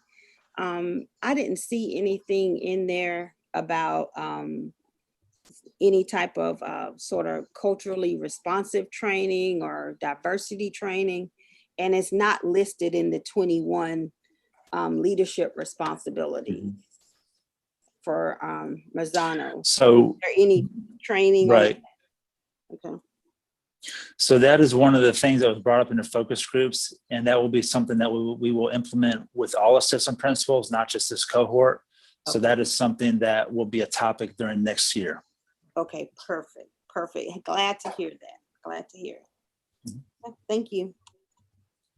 All right, thank you. Also, Dr. Smith, are you sending the communicating this out directly to the assistant principals, or are the principals going to pass it along if they recall to do so? Last year we sent it to all assistant principals directly. So unless people directly. So unless someone prefers us to do something differently, that's what we would do this year.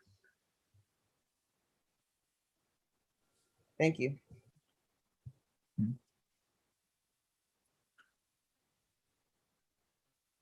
Any other questions? Thank you, Dr. Smith. Thank you. Thank you, Dr. Smith.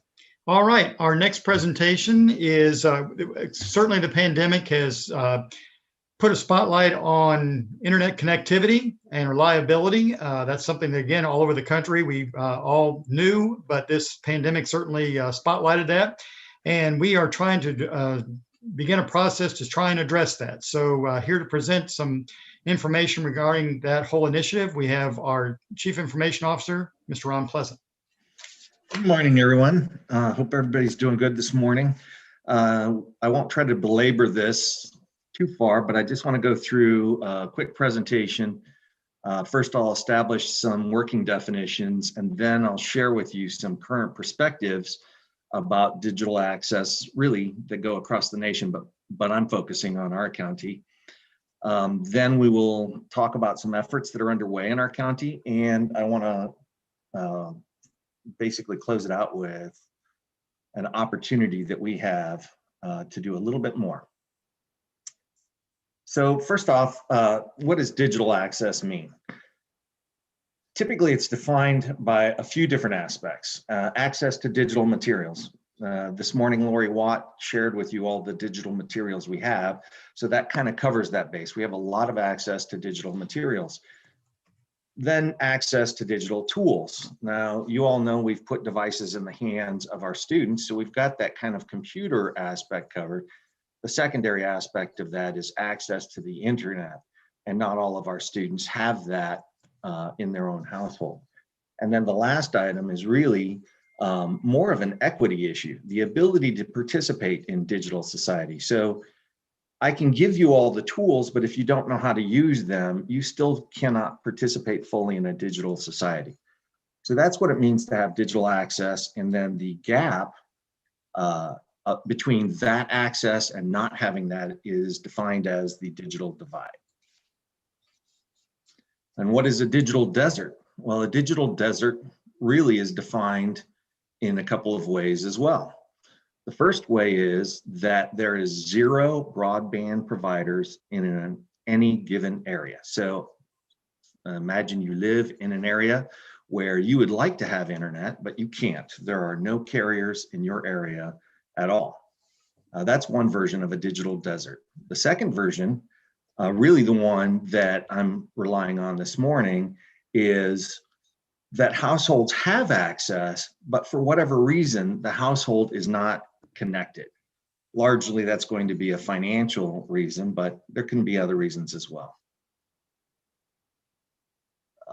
Very quickly, this isn't a new issue. We probably already knew this. For most of us that are on this call, we can remember a time when our own house didn't have internet connectivity. So it's not a new issue.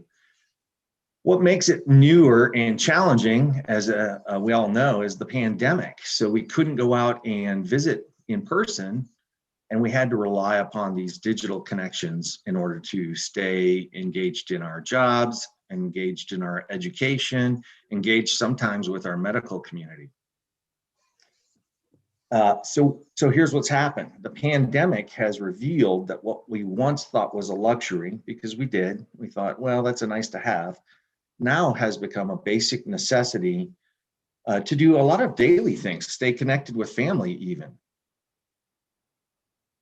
So where do we stand? This is our county, and this is one view of our county and our connectivity.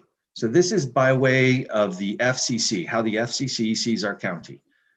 There is a color that they say is served, there is a color that they say is unserved, and then the gray is no locations. And of course, in our county, the no locations is largely the military base, so that makes a lot of sense.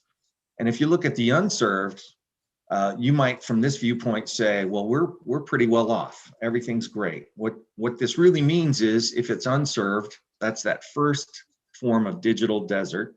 You can't have internet even if you wanted to. So that looks pretty good.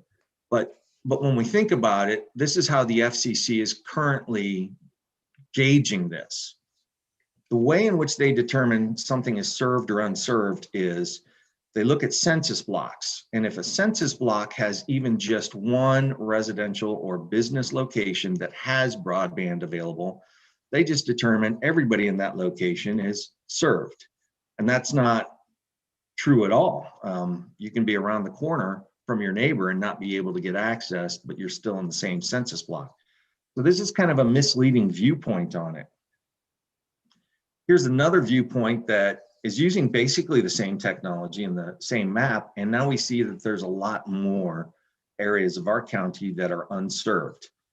This viewpoint is really how the Georgia Broadband Deployment Initiative is looking at it. They're determining that if 80% of the locations in a census block, residential or business, have access, then it's considered served. If only 50% do, then it's considered unserved. So this starts to show us a little bit more reality about our county. And just as an FYI, I think there are currently over 1,600 residential locations that couldn't get internet at their house, even if they wanted to. It's just, there's no availability at all. But here's the view that I'm most concerned with. And there's a lot of numbers in here, they're very small. And I apologize for that, it's very distracting, but I want to focus on the colors instead. First off, this map was provided to me by our good friends over at the Consolidated Government, the GIS team, created this for me when I asked some questions. They essentially took data from the 2018 American Community Survey data and put it on top of our community to determine households who do not have connections. So again, this is going to be that second definition of a digital desert.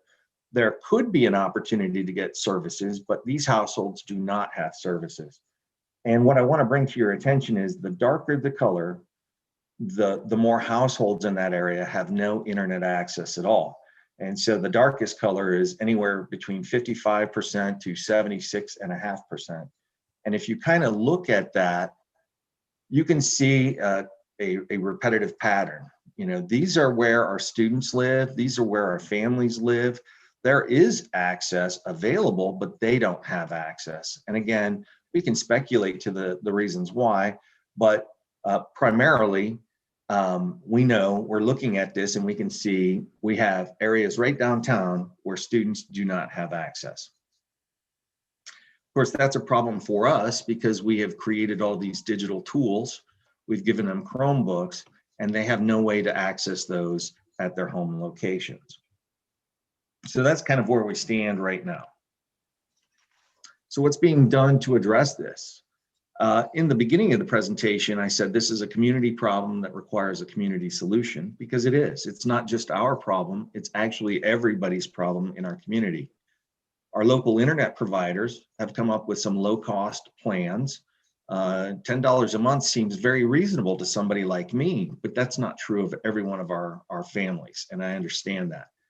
I put in parentheses for qualified applicants because you have to demonstrate that you're of a low income, but you also have to make sure that you haven't been a customer in one of these carriers for the last 6 months and that you don't have any outstanding balance with them at any point in your previous credit history. So even though these are available, they're not affordable for everyone and they're not accessible for everyone. The River Valley Regional Commission is actually working with the Georgia Technology Authority and the Georgia Department of Community Affairs to basically oversee that project called Georgia Broadband Deployment Initiative. And their goal is to really address the lack of providers. So that first version or first definition of digital desert, those households that have zero opportunity, that's what their number one focus is.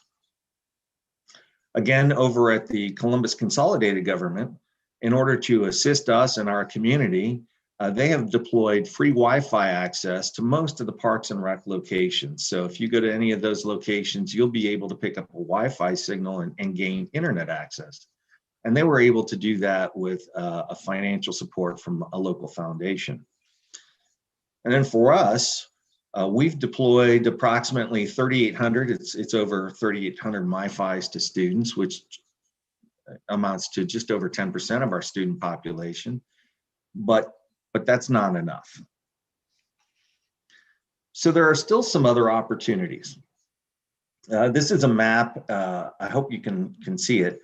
We have Fox Elementary over here in the corner, and this is the Wilson homes in this section here.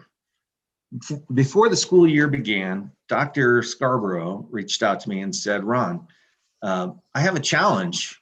I have about 58 students who are in the Wilson homes and none of them have internet access. And I'm going to give them MiFis, but that seems wasteful. They're all very close. I have to give out 58 MiFis. Isn't there a way that we can actually address this on a larger scale? And we talked about it and she had some ideas and I couldn't really make those ideas happen. But this problem stuck in my mind. And so I worked with our district providers through time to come up, illustrate the problem, and talk about the possibilities. I also reached out to the Housing Authority team and talked about this as well. And it turns out the Housing Authority team is aware of the problem and they were looking for ways to address it in their time. And so here's what we did. We reached out to our network provider, Unity, and I kind of challenged them. Here's my problem. How can you help me? Now, there's literally 100 ways that we could solve this problem, but we don't want to solve this problem in a way that requires a huge investment in infrastructure and construction costs and all of those things. We want to find a way to economically do this. And so here's what has happened. In this diagram here, they've designed essentially from Fox Elementary, a over-the-air signal point to point that can connect to an antenna here. And then each of these red circles, in the middle of these red circles, is an access point. They all communicate together. So essentially this creates a giant Wi-Fi cloud over Wilson Homes, and you can actually see that it actually goes out over some of the residences outside of Wilson Homes, and will kind of backbone back into Fox. Now, what's the benefit here? Well, the benefit is we already have internet connectivity at Fox. It's already content filtered. Extending that in this direction is not unlike us putting access points just outside of Fox, which right now you can get internet access right outside of Fox. It's just extending that cloud a lot farther out, intentionally putting it where the students reside. In order to pull off this, I would like to excite you guys about this opportunity and gather your support for it. But in order to pull this off, obviously we need to do our typical MOU with the housing authority so that we can partner together. And they've already been in conversations with us and know that we're at this step. And I believe that they have probably discussed it with their governing board as well. Then we need to enter into agreement with our wide area network provider, Unity, to build a proof of concept of Wilson Homes. If we do this, this is what our financial commitment would be. It would be approximately $1,650 a month for a 5-year term. Certainly, we could outright buy the equipment and do it ourselves for significantly less. The problem would be that we do not possess the equipment to take care of that. We don't possess a cherry picker to take care of equipment that are sitting on poles and things like that. So for a ongoing maintenance sort of way of thinking about it, it would be better that we do the 60-month agreement rather than the just outright purchase of this. And then here's what I really want to do. This is kind of the big thing. If we can install this, we can demonstrate that for a reasonable fee, this is a proof of concept that works, that we can use to possibly excite some of our public-private partnerships, some of our community foundations to help us address for other areas of our community. Now, you're all familiar with our city, so you know that we have a lot of school facilities that are very close to other housing authority properties.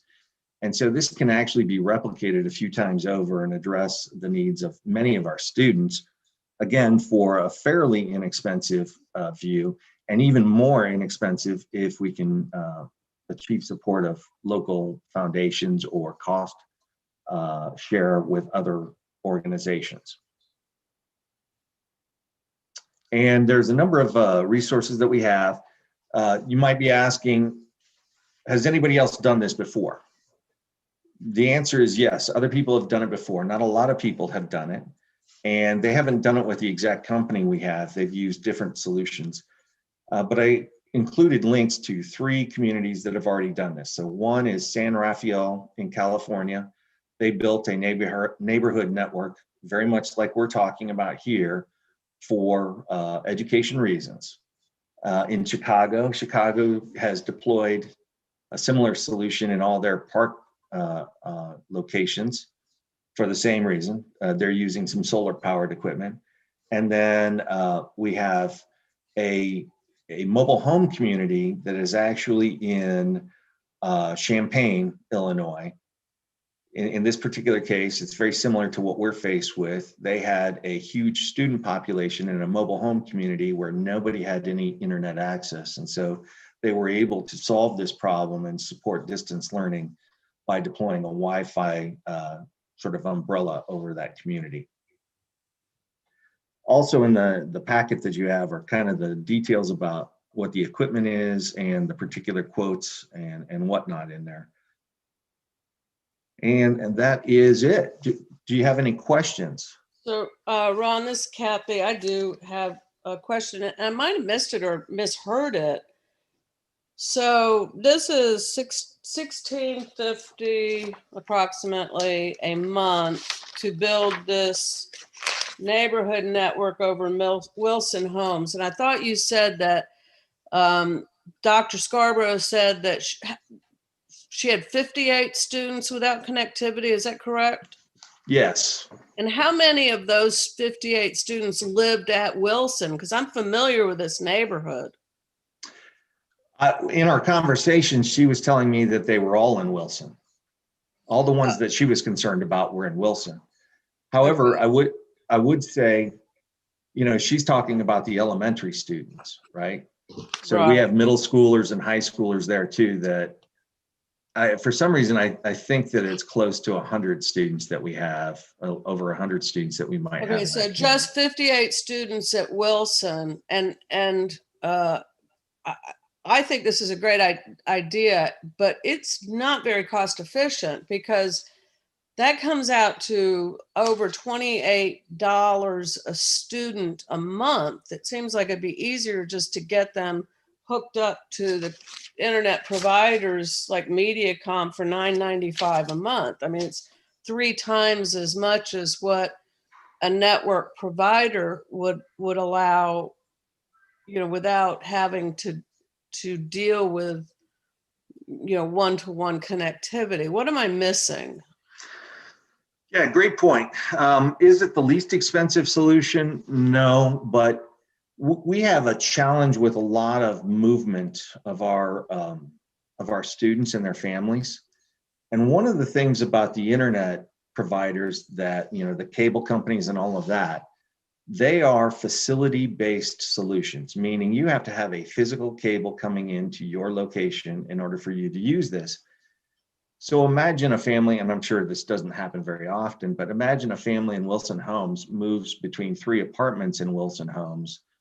They're not just going to move along with that kind of solution. There's some work, there's manpower that has to come out each time that they do that. Plus, if you move into Wilson Homes, then you have to do the setup and all of that. Whereas this is essentially saying that if you had a student ID and a district device, the moment you show up there, even if you live around the neighborhood, the moment that you walk onto this property, you will be able to get access to all of our instructional materials, just like you would if you were sitting at school. I think that, we are paying, and Tim Smith will know exactly, but I think we're paying $20 a month for MiFis, and I believe that we have to pay $100 for the MiFis. If we had 100 students at Wilson Homes, that's about $34,000 a year to solve it that way. Well, Ron, but Ron, the MiFi could, I don't think it's 100 different homes. I think they may be siblings. And so one MiFi in that home would service the family. Instead of 100 different MiFis, you could have, if the 58 students were truly 58 homes or maybe 30 homes, then one MiFi per family is more cost prohibitive to me. Right, that's correct. One problem that we are finding out though with the MiFis is we can't reliably have multiple students attending Zoom sessions throughout their instructional day off of a MiFi. You're moving a lot of video. So yes, if they were just surfing the internet or maybe using materials, yes, those MiFis should be able to handle up to 5 students at any given time. But we're finding that that's not the case. I think that maximum with all the Zoom sessions is more like 2 students per MiFi that we're able to do. And then we're having to issue out a second MiFi for those students in the same household. So I come back to numbers and data that you have, because you indicated earlier that there were 58 students at Wilson that didn't have connectivity for whatever reason. And then you just tried to equate it to MiFis using 100 students. So, and Fox has the highest transitory population of any of our elementary schools.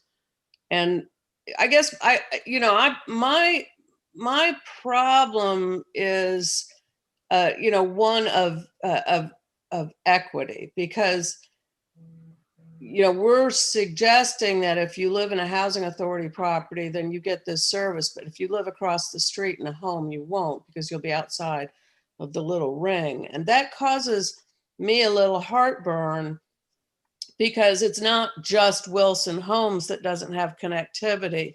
The North Highland area is really lacking in connectivity because of of the very high level of poverty. So it seems to me that if we're going to do this, and I applaud this, I think it's great. I think one, we need to make economic sense to the district, and in that I would suggest that there should be some cost sharing with the housing authority on the burden, since it's a service for their residents only. That if we're bearing the full cost of this service for an exclusive group of people who live in a certain area, I just have a little bit of a problem with that.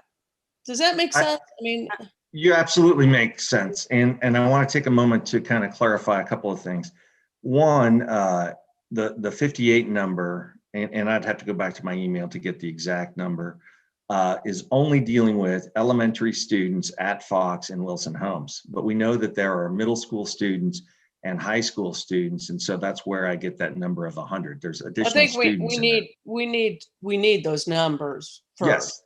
We need those numbers. And second, have we discussed with the housing authority, sharing this cost burden? Because again, I come back to, there's some exclusivity in what you're suggesting to only housing authority residents. And if you're serving a single population and we're asking the taxpayers, all the taxpayers, to help pay for this exclusive residency, the housing authority should be in this. You're absolutely right with that as well. We have discussed that. We haven't worked out any of the particulars because I haven't had the opportunity to even share this with you, my board, yet. So I didn't want to get too far down the road on that conversation. But yes, that is the topic of conversation. How will we cost share this out? And then last comment I'll have, because obviously this is work in progress and not a proposal, is, the Housing Authority of Columbus is a very progressive housing authority, and their entire portfolio is called a RAD portfolio now, which is rental assistance. I can't remember what the D stands for, but demonstration, which means that they're slowly taking down all of their historic residencies that were concentrated and spreading out through Section 8 vouchers throughout the community. So we have less and less of these dense neighborhoods of housing authority residents. They just took down Chase. They've taken down BTW. They've decreased density greatly and spread out Baker Village. The only housing authority locations that we have now are Wilson, Canty, and I think Warren Williams.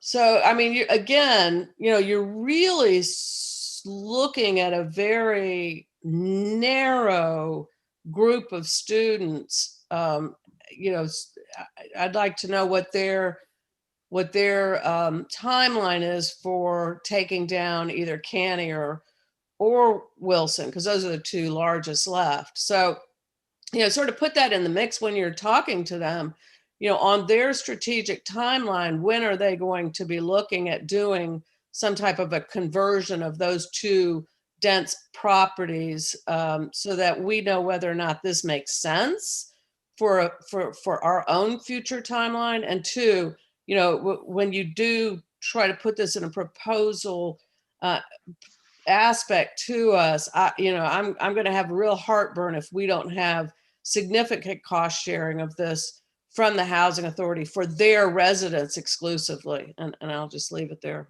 I have a few questions, and two of them Kathy has already touched on, but I will reiterate. One, it does say that the MOU is a partnership with the housing authority.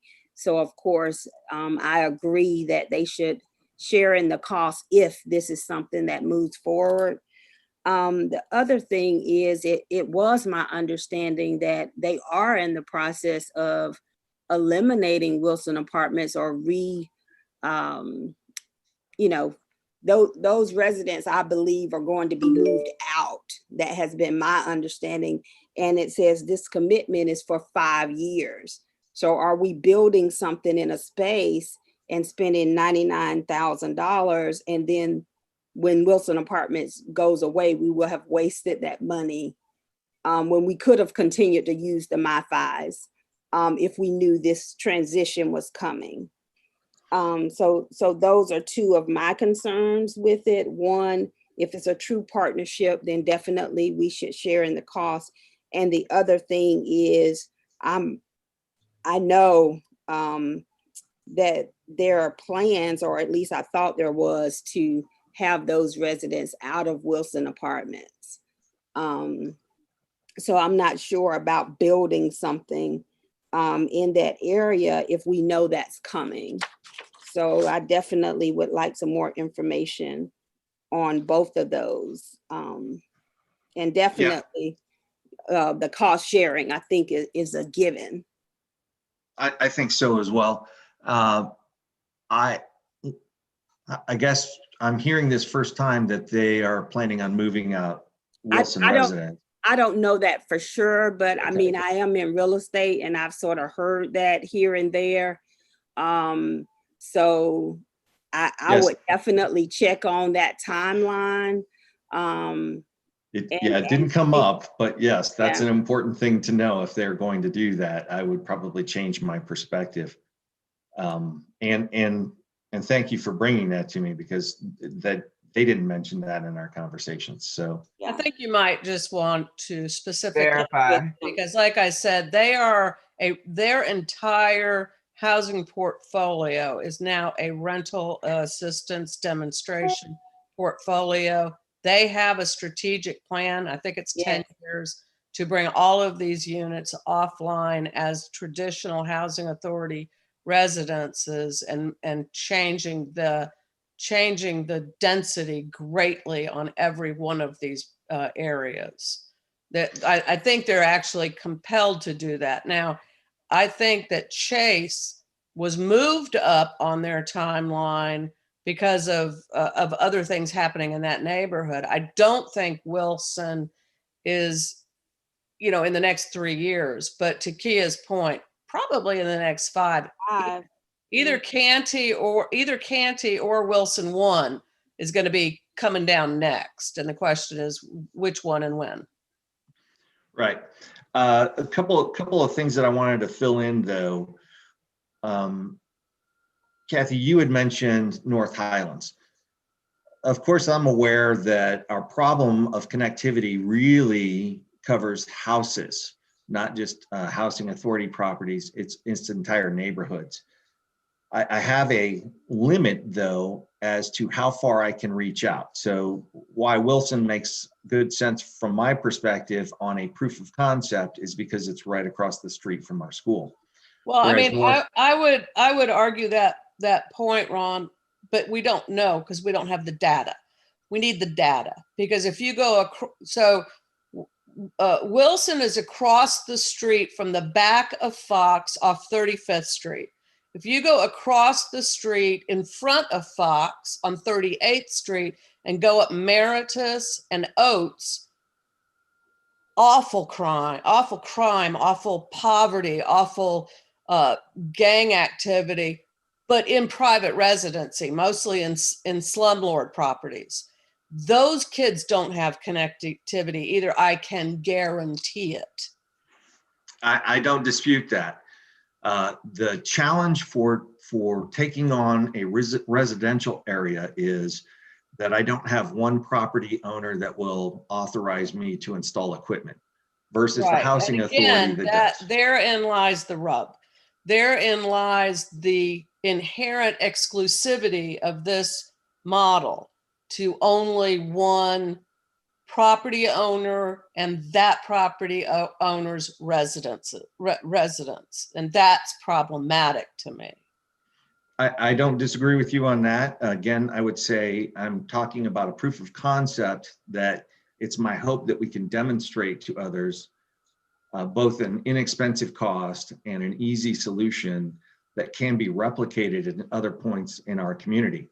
So as example, there's really no reason why, the consolidated government has a similar solution that they're using downtown and on their parks and rec. There's really no reason why we can't, as a community, deploy these solutions in those residences. It's just a little bit challenging for me to do because we're a school district, to do it in isolation, if that makes any sense. I'd like to ask a rhetorical question. Should we deny access to one because we don't have access to another? I'm thinking in terms of what Kathy just said about we can do this in Wilson. I know there are some things applied, what she and Kia has said about if they're going to be emerged into the regular community. And I also said, thinking about when Kathy said there are other households and other places in that community around around that school that don't have access. But I also hear you say that the reason we're going with Wilson, we have access. We know we can do that, but we don't know that we can have permissions to do for other residency. So my question was, should we, as I said before, it's purely a rhetorical question. Should we deny access where we can because we can't get access to another? And I'm just throwing it out. I appreciate that, Naomi, and that's one of the struggles I had with even bringing this up. But without really good data and knowing exactly how many students we're talking about in Wilson homes, whether it's elementary, middle, or high school, any students that we haven't, we need that number to make sure that we're looking at a true cost benefit analysis to determine if it is something that we can justify to the taxpayers to support for X number of students, but not for the other, 20,000 students that wouldn't be able to get it. So, but I think, let me just finish, Pat. I think we need more on this. I like the ideas. I would like to drill down on, do we really need one property owner's permission to install the antenna, or can we talk to Georgia Power about installing the antenna on their poles, which is their property, to enhance more of a neighborhood? I mean, we live in neighborhood school environment in this community. What would it look like to really look at our least, you call them deserts, connectivity deserts, to really extend it around that school to a greater neighborhood and not just one property owner. And I'd like to see how many students it would benefit if we do go with just Wilson and what that cost would be. But to expand this conversation out, I know you're using Fox Elementary as an example, I hope. But the fact remains, Wilson is not the only property, and that's not the only connectivity desert area. To bring us back data, we need to have the data on what our district looks like for all of our students, where the areas of connectivity are not there. Right. That's what we need. We're going to talk about this expense. Then for our board's perspective, it's about serving all of the students, because that's not the only area. That's not even the only housing authority property. So there's not many of them left. Right, but that's not the only one. And so we need to look at all of our students, and even as they move out and decrease the density, those students will likely still not have connectivity.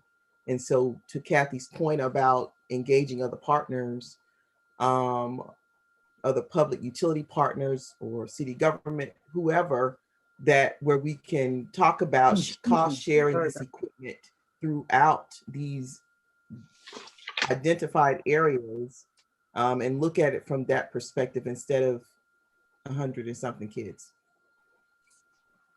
Okay. I had a kind of clarity question. When you mentioned earlier that to access it, they would use their student ID and does that mean that only students can access it, or can anybody in the home access it? Well, today, anybody can access the MiFis that are given out to the students. And I want to be very careful about that. They would have to have a student's GTID in order to get on, or they would have to know the network key. Our students are very smart, regardless of what part of town they come from, and they have our network keys for their own personal devices at school. And so likely they would have this network key on their devices at home. The thing that is true, though, in all cases is they will still be beholden to our content filter. So as example, you're not going to enjoy Netflix in the evening because our content filter is going to stop that. But you would be able to get to YouTube, to some videos, and you would be able to get to all of our instructional materials, etc. So it really would be more than just our students, in truth, who would be accessing that. That was kind of to this 5-year thing, which I know they touched on with whether or not the property would still be there. It also kind of goes to, I see right now why the MiFi is not enough, because you have a lot of kids on Zoom. But, when we get past this pandemic and we have more kids back in school, then it's more of an access issue for homework and after school hours, where it does seem like the MiFis can help better, bring equity among that. So that's just, do we have to do 5 years to kind of spread out this cost, or is there possibly a shorter duration? Oh, I'm sure that I could go back and say we only want to do 2 years and cost it out over 2 years or 3 years, or whatever the case may be. That was just there's in your packets, you'll see if you wanted to buy everything today outright, this is what it costs. If you wanted them to manage it over 5 years, this is what it costs. But yes, there's obviously some negotiation. We can go back and talk to them about changing terms. Mr. Pleasant, you may have mentioned this, but what are those students in Wilson Apartments using now? I may have stepped out. MiFis. MiFis are the only solution we're deploying to any student right now. So if you don't have internet access, that's your only option that we can provide. And has there been a problem with them being able to access homework or Zoom or things of that nature? Are we having an issue with the MiFis? I think at this point, most people have figured out how to work the MiFis so that they know, certain things you can't have everybody on at once, for instance, and all of that. So I think that they've learned how to navigate the limitations of the MiFis. I believe I would have to defer to Dr. Smith. His team actually manages that. I don't know if we're having a problem with them breaking them and having to return them or any of those issues. I haven't heard of anything that stands out on that level. So. Okay, sounds good. Well, my only 2 questions still remain is about how can we cost share this with another partner? And what are the plans, the future plans for Wilson Apartments? Because I don't know at this point. And I also would like information, as Ms. Green said, on the other housing authority projects, properties. What is that availability like? Do they have a problem accessing the internet? And how many students are actually in need, period? Whether it's in a house or whether it's in one of the housing authority properties, who do we need to try to get services to for the entire district? Absolutely. So you guys have given me a number of things to follow up on, and we'll get to work on that. I appreciate your time. Any other questions?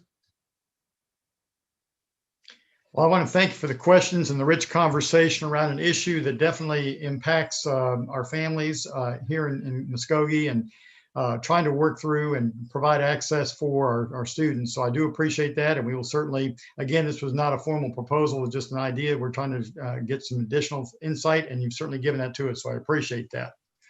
We are now at that point. Also, Dr. Lewis and Ron, that presentation that talks about the areas where our households aren't connected, that had the map. Yes. With the yellow and the map with the purple where they did the overlay. I would like to have those too, or to send it out to the board because I want to enlarge that. Okay, absolutely. I'll get you digital copies. I'll send them out via email. Get them to Dr. Lewis or Ms. Jones, and we can have those probably in your inbox today. Thank you. Sure. Anyone else? We're at that point in the agenda where I think we are all ready for a break, biological or physiological break. So if everybody be okay to adjust the agenda to come back at 11:15, would that give us, that's about 15 minutes. Would that be ample time for everyone? Great. Sounds good. We'll reconvene at 11:15. Thank you. Thank you.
We are coming back from break. It's about 11:15. I don't know, make sure everyone's joining us here.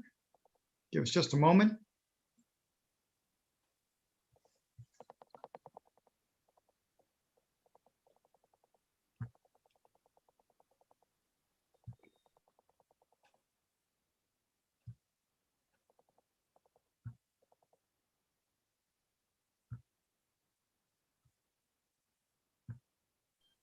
Dr. Lewis, if you're ready, we are. Okay, great. We sure are. You all may recall that you approved the phasing of the 2020 East Blast previously. And Mr. Goldberg is with us to kind of give us an update on where we are with certain projects. Of course, these are tentative. We are finding out that there are some delays in products being manufactured and things like that due to the pandemic. So these are tentative, but at this time, I'll turn it over to Mr. Goldberg, Chief of Operations. Thank you, Dr. Lewis. Good morning, board. I'm here to present the 2020 East Block projects timeline. So a little background. In June 2020, we passed the East Block. As always, we thank our citizens for their vote and their support on our splosh. In September 2020, the architect list was approved by the board. In November of 2020, the project priority list was passed by the board. We are continuing to align our projects with the Georgia DOE Capital Outlay Entitlement Program. We have recently created a 2020 eSplosh cash flow and bonding sheet with our finance department. So our projects align with all the money that's going to be coming in. We have been doing a lot of planning with our stakeholders and our staff. That has included our region chiefs, plant services, principals, architects, DIS, the athletics department, construction department. And the board approved the East Block committee in February. So we are planning our first meeting with them in March. And now that we are moving along with a lot of our project planning, next month we are including our Division of Exceptional Students, our counselors, our nurses, risk management, and all those other groups, that we get involved in the planning process. So I'm going to start out, I have this divided up by district-wide and by region. So I'm going to start out with our district-wide projects. The Otis Spencer Stadium is slated as a $26 million project. The dates that you are going to see here are our proposed completion dates for these projects. So we're well along with our planning for the stadium project.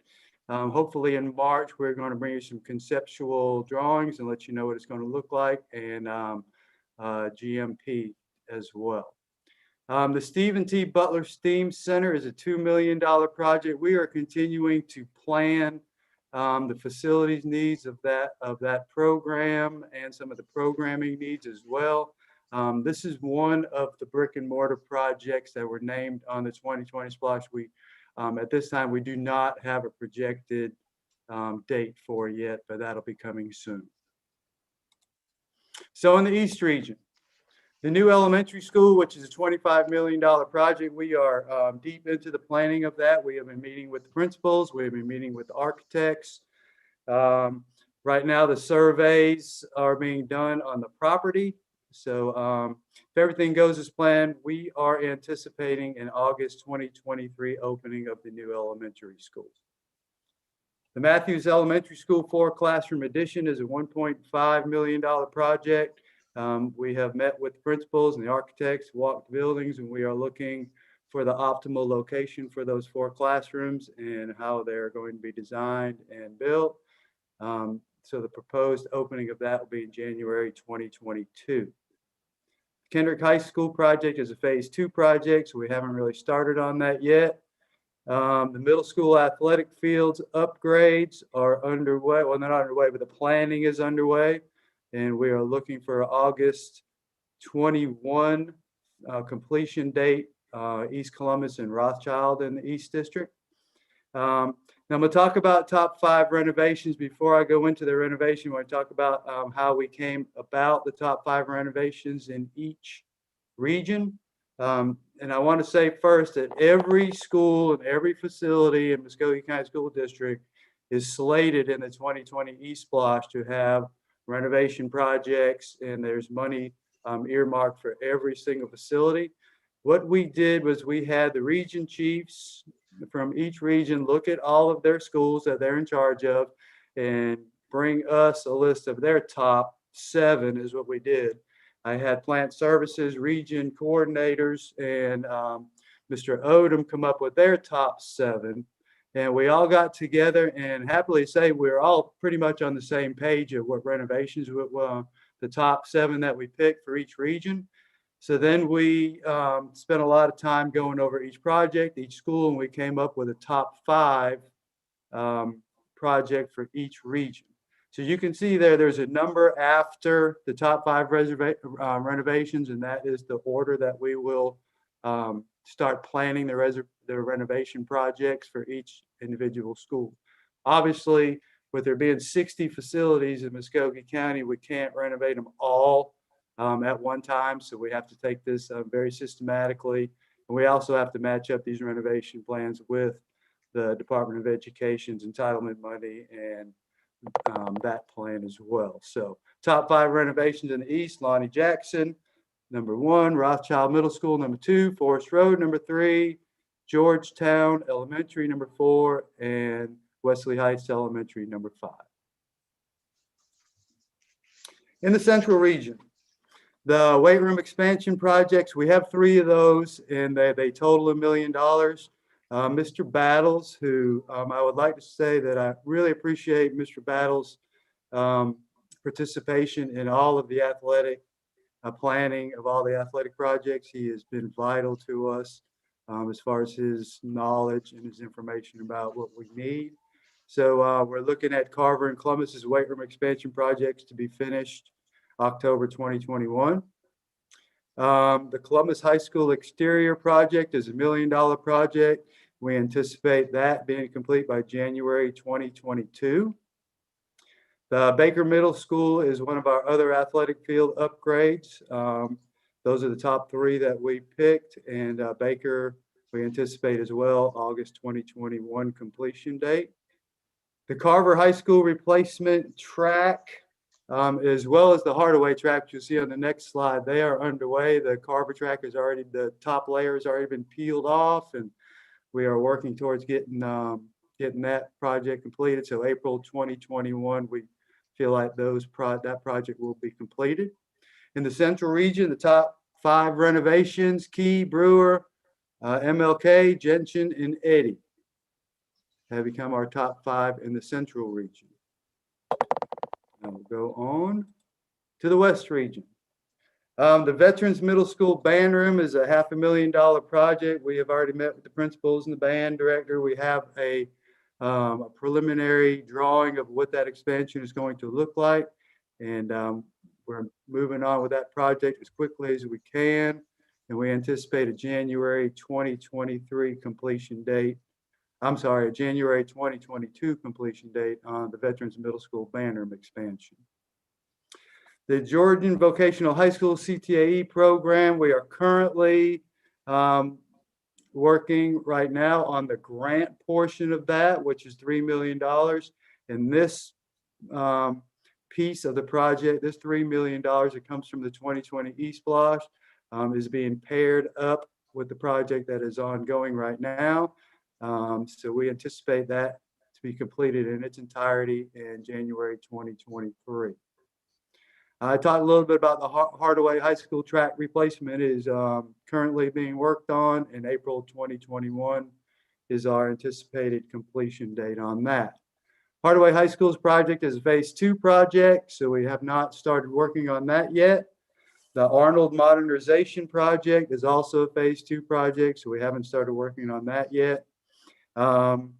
Northside's weight room expansion goes along with Carver's and Columbus's, where we anticipate being completed with that in October 2021.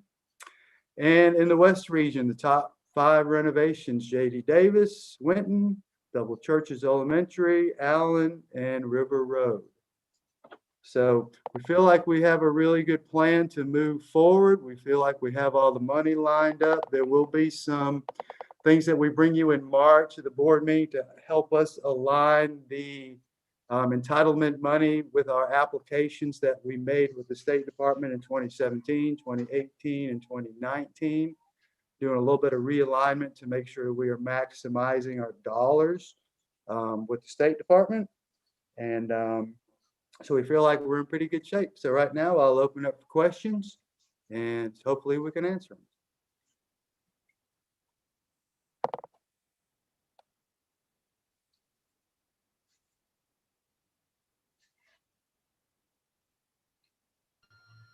Any questions?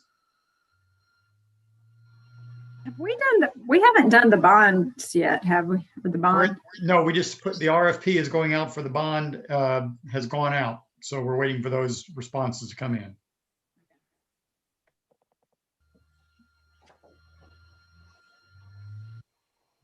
I don't hear David, I go ahead. I'm sorry.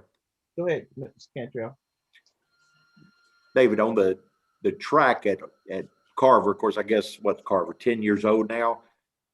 Is that the normal time for a track is 10 years or did it? It's usually somewhere between 8 and 10 years, the life cycle of a track. So it's done it did well for, as long as it's been there, but it's time to be replaced. Okay. That's what I was just wondering, because I know it's a new school. It's not new, but it was new.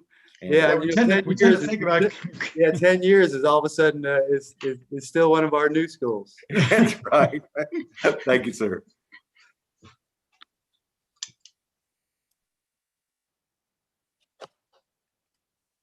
Any other questions? All right, very good. Thank you, Mr. Goldberg. Appreciate all the work that you and your team have put in to formulate this plan. Again, just a reminder, these are tentative, simply again, because of availability of materials and fabrication, things of that nature that can be, have been delayed in some respects as a result of the pandemic. So, but that is our tentative plan and timeline for now. Next, we're going to move to something that is something we have not done for a long time. We have got some areas that I have been concerned about for some time regarding inefficiency in terms of transportation. I'm concerned about some of the length of bus rides that some of our students have been required to take as a result of some of those inefficiencies. And then also as a result of growth that's going on in our district, as well as the new census data that's going to be coming out, calls for us now to look at rezoning our district and doing so as efficiently and with the least amount of disruption possible to plan for the foreseeable future in a very proactive way. So I've asked Mr. Scott and his team to share with you what we're looking at a long-term plan, but to share with you some of the highlights of the rezoning plan. It is not fully developed yet, and we will share that with you in a separate work session. But we do want to share with you some of the factors and considerations being considered for and basing the need for this rezoning. So, Mr. Scott. Good morning, Superintendent, members of the board. We are getting ready to get the PowerPoint up at this present time.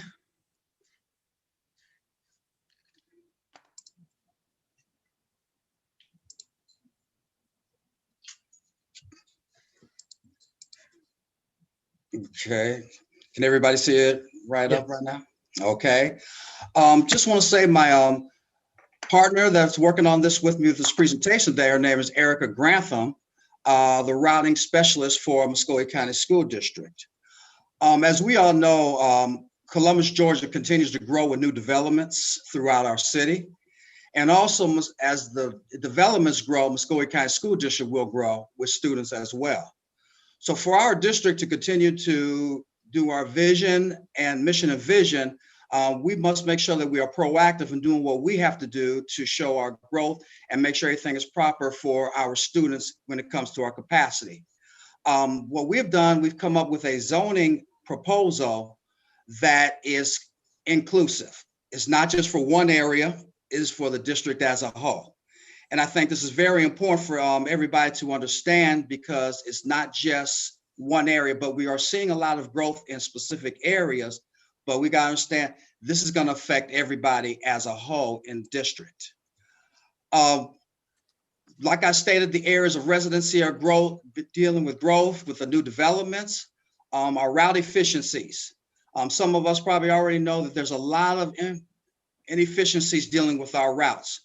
Proposed zone adjustments to accommodate growth, address attendance zone routing concerns and resources, propose plan for implementing zone and adjustment phase, eliminate buses from crossing zone lines. We've got a lot of buses, and my partner Erica will show to you that we're having a lot of buses that are crossing each other that are going to the same type of school, middle school. One might be Richards and the other one might be East Columbus.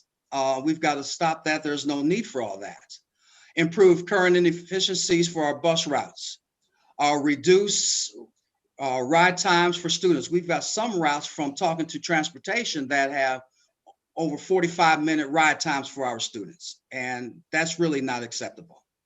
Also with this plan, we also propose the new elementary school consolidation of St. Mary's and Dawson are already involved in this. So once this is done, this is not going to be a process where in a couple of years, we need to come back and redo it. Everything will already be completed and already be done based on us, thank goodness for the SPLOST that was passed for us to get the new elementary school for St. Mary's and Dawson. Some of our advantages that we need to consider for rezoning is keeping our neighborhoods together. I don't know if a lot of people understand that we've got a lot of neighborhoods that one side of the street goes to one school and another side of the street goes to another. We cannot have that. We should have it where if we're going to do any type of zoning or moving of a divided line, it needs to be a main road. We should not have issues because dealing with here in student services, what I've seen, I've had a parent call me and ask me, hey, person next door to me goes to this school, but I go to B school and I live right next door. So we need to cut that and get that where we need to get it where it's a main road so we won't have those issues. Bus routing will promote increased efficiencies. Shorter bus routes will cut ride times. Buses would no longer cross over other zone transportation of students. And last, zoning, this alignment project is throughout the district. Like I stated, it's not just one thing fits one area, but it's for the district as a whole. And this is a zone for the foreseen future where 2 years, 3 years down the road, we are not going to feel like we're going to rezone.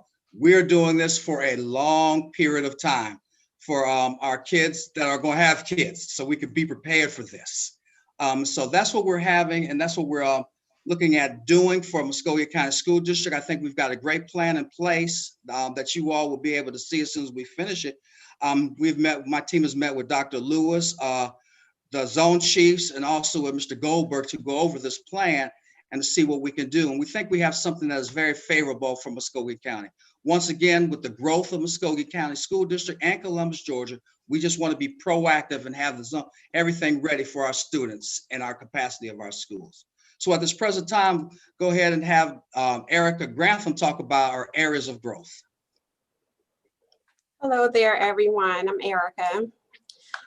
So I want to start with why this project started. When our director, Mr. Hill, gained information from the consolidated government about projected areas of under construction, the vast majority of the district's construction was out in the Shaw attendance zone, which is our largest attendance zone that we have in the county. As of today, we're projected to have just over 1,600 lots and with only 43% construction. So on this slide that we see here, number 1 through 15, these are the areas of growth all within the Shaw attendance zone. Now we do have construction underway in other parts of the county at a much smaller scale. With this much growth in one attendance zone, this is why we came up with the concept that we would have to do some realigning to give Shaw the space for growth as they're going to need. So I'll go to the next slide.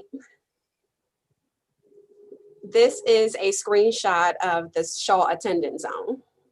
And the numbers you see here, 1 through 14, correspond with the areas of growth on the previous slide. Shaw High School is here in the pink. And as you can see, like I mentioned, this is the largest attendance zone that we have. And with the projected growth, we are proposing that we shrink the Shaw attendance zone so that we can give it the space that it needs. Now, doing so, it's going to affect the school borders that surround Shaw High School. Also, if you notice here, the little green circles that you see here, these are the smaller middle school and elementary schools within the Shaw attendance zone. For example, where you see the cursor, this is Aaron Cohen, this is Matthews here, this is Midland Academy, this is Midland Middle, this is Blackman here, and right next to the pink, you have Eagle Ridge Academy, right next to Shaw. So the Shaw attendance zone also covers the smaller attendance zones for the elementary and middle schools.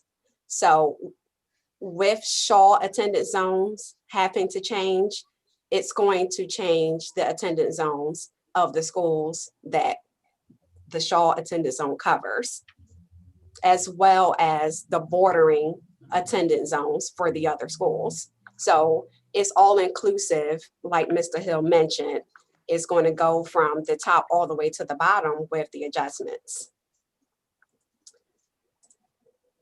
Not only are we wanting to prepare for the growth in this area, another reason that the director wants to realign zones is because the borders that we have now have given us, a pretty hard time with transportation.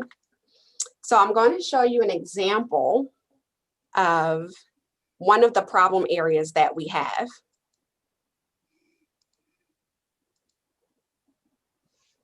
Okay, on this slide here, this is a screenshot of the border between Northside High School here and Shaw High School in the blue. The blue dots that you see, well, they're little people. These are Shaw students. Now here at the top, where you see Charleston's Way, you can see that the subdivision is split between Shaw High School and Northside. Now, not only is this split between Northside and Shaw, it's also split between North Columbus Elementary and Eagle Ridge, as well as Veterans Memorial and Blackman, because those schools are within the Shaw and Northside attendance zone. This subdivision here currently has 27 students that attend all 6 schools that I just mentioned. So we have 6 buses on a daily basis coming into this one subdivision to transport only 27 students. Now, unfortunately, we have just over a dozen similar situations like this throughout the school district. And this is what we would like to clean up as far as realigning the attendance zones. If you look down here on the other end, this also is Northside attendance zone. And right here in the center in the blue, this is the Maple Ridge subdivision. And as you can see here, if you travel down over to Joy Street, you can see here again how this subdivision is split in half.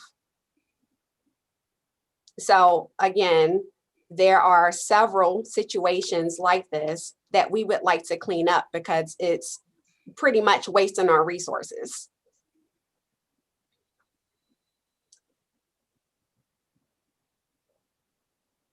Mr. Scott. What we wanted to discuss and talk to you about is our proposed timeline about discussing this. From talking to Dr. Lewis, we'd like to propose a rezoning would occur in phases. On the summer and spring of 2021, present a full proposal to the board for input. On September 2021, formal presentation to the board. October 2021, conduct a required public hearings. November 2021, present final recommendation to the Board of Education. Spring of 2022, start to initiate first phase of rezoning, and August 2022, implement the rezoning. As we stated, this will take some time. This is not an easy fix, just to fix this overnight. We'd love to do what we can do as soon as possible, but dealing with things like this does take time, and we want to show the board what's going on in our district, especially in that area of Shaw Zone, that's really going to affect the entire zone. Once you start having growth to the left, you have to start moving things to the right. And that's what we are seeing, and we would love for you all to see the whole proposal that Dr. Lewis would love to show you all this summer. Also, what we have here is different types of family developments that are on your slide, presentation of different things that are opening up throughout this district. And as you see, there is a lot coming up on certain areas. Not saying that the north side is the only place that are getting units. We are getting units and development units and things throughout the entire district. This area is just one of our main big growths that are going to make a big difference in our school district as we speak. So do you have any questions at this present time? Again, I just want to thank everyone for their work on this. This has been a long-standing issue going back for many years, I think probably resulting from various magnet programs have gone in that have resulted in some of these complex routing issues and inefficiencies. And now with the growth we have in the Shaw area and throughout the district, we feel like it's a really important and a good time to do this, and to do so proactively and for the foreseeable future.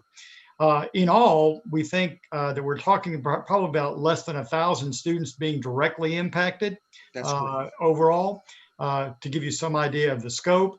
But making these adjustments will help, again, with preparing for growth, allow for more efficient use of our resources, and by using major arteries to help divide and define our zones, keep away from that idea of having one part of a community on one side of the street going to one school and another going to another on the other side of the street. So little things like that we think will be more beneficial for our families and more efficient for our use. So that's the premise.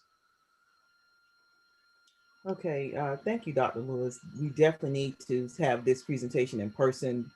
Yeah, the maps are too hard to do on Zoom.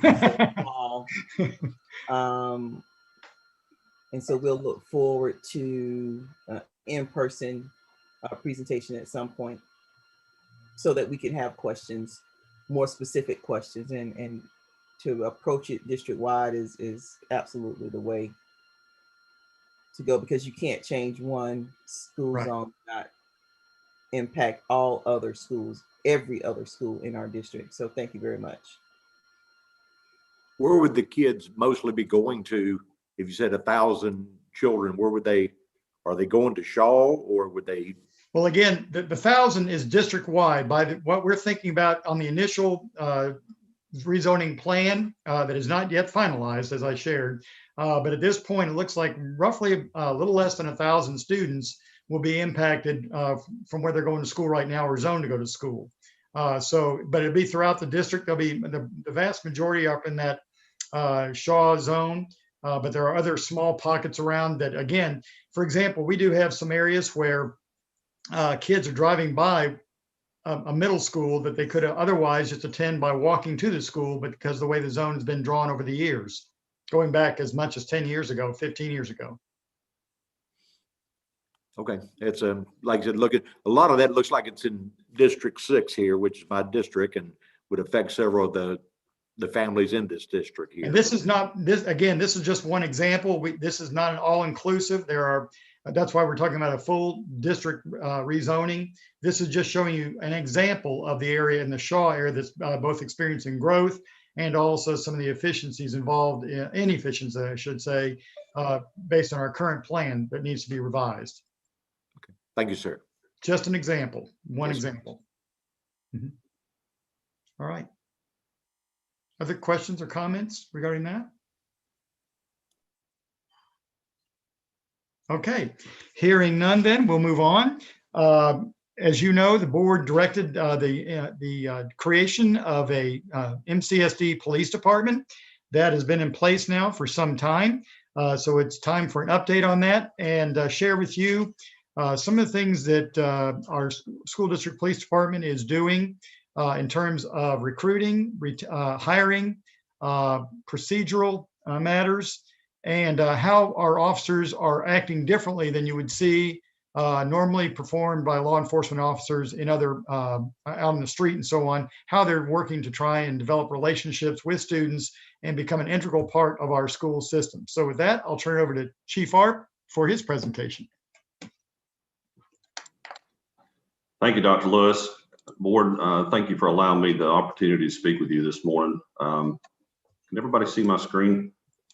Yes. Okay. So as we are currently, we were set out and funded or established back in 2018, and we are to the point now where we currently have 14 officers, 1 sergeant, 1 captain, and myself. And we're in the process of filling some vacancies that were left due to resignations. We had one of our sergeants who is now teaching at the Georgia Public Safety Training Center in Forsyth. He's teaching basic mandate classes. And we had one of our officers that left to go to nursing school. And then we have filled her position, but we lost Officer Travis Spencer to Shaw High School, who became a public safety instructor up there. This is our current org chart. It also denotes the schools that we are currently covering with MCSD officers. You'll notice that some of the schools, they don't have an officer assigned at the present time. We are supplementing those vacancies in those areas with off-duty CPD officers like we have done in the past. And so they are not uncovered, but we don't have them covered with an MCSD officer.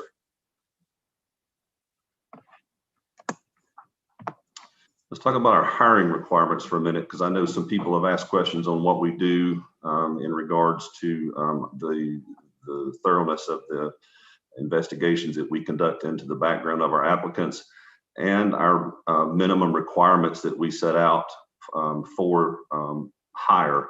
To be an officer in the department, you have to have a minimum high school diploma. We prefer an associate's degree. You have to have at least 3 years of law enforcement experience, but we prefer 5. The certification, you have to have a current post peace officer certification. And you'll notice in there in parentheses, I've got PBLE number. We've had a influx of officers with corrections backgrounds that have applied. And I just want to distinguish between the two, because they may be post-certified corrections officers, but they're not post-certified peace officers. There's a different, it's a completely different certification. Those PBLE officers, they cannot have any previous sanctions with post. They can't have any suspensions or probations or reprimands from post. We look at all that before we hire. The pre-employment background investigation, it gets into their background pretty thoroughly. For instance, Once we interview the applicant, and usually the applications are reviewed by command staff, we forward those recommendations on individuals that we want to interview back to Miss Beverly Langston in HR, and then Miss Langston, Kat Morris, and myself coordinate and set up interviews with the applicants that meet the criteria that are set out in the hiring requirements that are posted on the board website. Once we identify the applicant that is most desirable based on their interviews and the initial background information that's provided in the application onto the board website, we issue what's called a conditional job offer to that applicant. That applicant is placed on notice that it's not a final job offer, that we're going to be delving into their background pretty heavily, as you'll see in just a minute. And it's contingent, their final job offer is contingent upon a successful outcome in their background investigation. So in the background investigation, once they sign the conditional job or conditional job offer and they send it back to the department, we go through and send them a 40-page document that is in addition to the application that is required by the district. Because we only want the best officers. We want to make sure that we're getting the right people in the right places in our organization. So in that 40-page document, it asks a myriad of different things concerning their personal history, their family history. It asks them to list all of their previous residents. It asks if they have been or are currently under pending litigation. If the applicant has ever filed a lawsuit against a former employer. It asks if the applicant has ever been a defendant in a lawsuit. We ask them to list all of their previous driving infractions, and if their driver's license has ever been suspended, revoked, or canceled. We ask about alcohol use. Has the applicant ever operated a vehicle under the influence of alcohol? Has the applicant ever been stopped for DUI and taken to jail? Has the applicant ever called in sick due to a hangover? Have they ever consumed alcohol prior to going to work? And then we go into gambling. Does the applicant have any gambling debts? What is the largest illegal bet that they have placed at one time, if it's applicable? What's the largest amount of money that they've lost due to gambling? We also ask about previous criminal history and any arrests that they've had. We ask questions concerning thefts. Has the applicant ever stolen anything from an employer? Has the applicant ever stolen anything from another employee? Has the applicant ever intentionally written a bad check? And then we go into some security questions regarding if the applicant has ever been a member of an organization that advocates violence, dissent, plans to overthrow the government, or if they've ever been a member of a group that advocates violence, racism, or any other illegal activities. All that's contained in the background investigation book. If they have any prior drug use history, and we list 50 commonly abused prescription and illegal drugs, and we ask for their feedback on those, whether or not they've used them, and that includes marijuana. There's a section concerning their education, their work history, prior criminal justice employment. This section has to deal with things that could, hopefully not, but come up. Specifically, has the applicant ever accepted a payoff? Have they ever stolen anything from somebody that they've arrested? Has the applicant ever been or carried a throwdown weapon? Has the applicant ever received a gratuity for the dismissal of a citation or a case? Has the applicant ever tampered with evidence? Have they failed to file, or have they falsified, a case file, or have they been investigated by post? We ask about their medical history, or their military history, and then we get into their financial background. Have they ever failed to file income tax returns? Are they past due to creditors? Have they had their wages garnished? Those are the type of questions that are asked in that 40-page document. Then they sign a certification that the answers that they provided are true and correct, and they submit it back to the department. Once we receive their background investigation booklet, we set up a polygraph exam and a pre-employment psychological exam. Let's see here. There we go. The polygraph examination usually lasts about. Can you give me, sir? Yes, sir.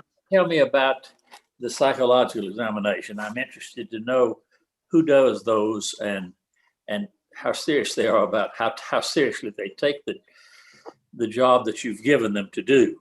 I think yes, working sir. with children is a special problem for some peace officers. Well, correct. And we take them very seriously, Dr. Slide. There's a company called Georgia Public Safety Services that we contract with. And you'll forgive me, I don't have the name of the psychologist on the top of my head, and I can't recall it, but I can get it for you. But he is a state. Right. I'm just interested to know how important, what importance you attach to that requirement. Well, I'll get to that in just a minute, sir. He is a state board licensed psychologist, and the assessment tool is administered to the officers, and then the psychologist grades that tool and issues a report, a written report and finding based on the answers that are provided by the applicant. Once we get that report will indicate whether or not they are fit, if you will, for law enforcement service, and if they are fit to work with children. If we get one that says that they are not recommended for law enforcement based on the outcome of that psychological assessment, we do not go any further. I'm not going to put an officer in a school that their psychological assessment came back and was not favorable. Good. We're just not going to do that. Thank you. So the polygraph consists of 3 different stages. There is a pre-polygraph interview where the polygrapher or the polygraph examiner will take that background investigation booklet, and they sit down and they go through it page by page, question by question, and they ask detailed questions regarding this applicant's answers in that booklet.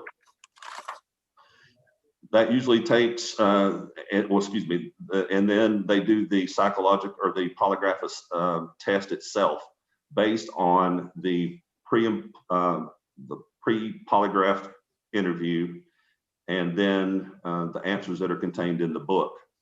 And then they go into what's called the post-polygraph interview, where the examiner will interview the applicant again and discuss any inconsistencies that they found in the polygraph test and go over those with the applicant, if there are any. A lot of times there's not any. And then if the applicant fails the polygraph and they're not being truthful, we do not hire that individual. That's an automatically no-go. Once we have a favorable recommendation and a polygraph and psych evaluation that comes back favorable to the candidate, then we'll issue what's called a final job offer.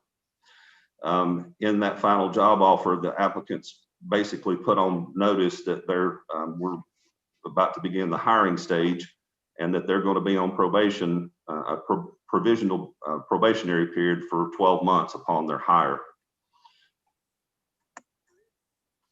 Once we get them on board, then we go into what's called the field training stage, where we take that new recruit and we place them with a seasoned officer who's had specialized training in conducting field training to new recruits.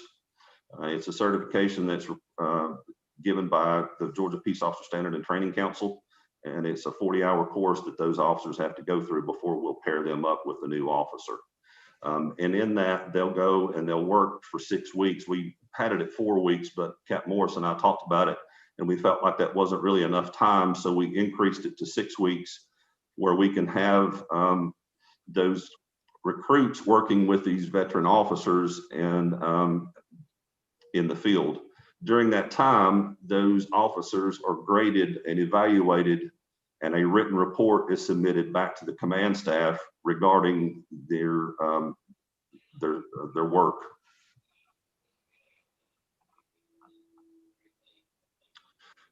Once they are successful with their field training, the field training officer will issue a written recommendation that that officer be placed on solo status and be assigned to their school. At that point, and only at that point, will they be put in a school by themselves.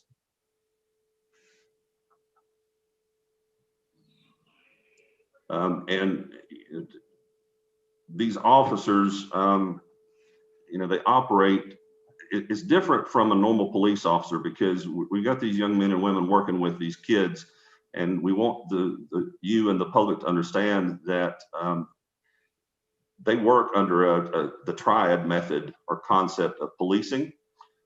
They're not just there for law enforcement purposes. They're there to teach.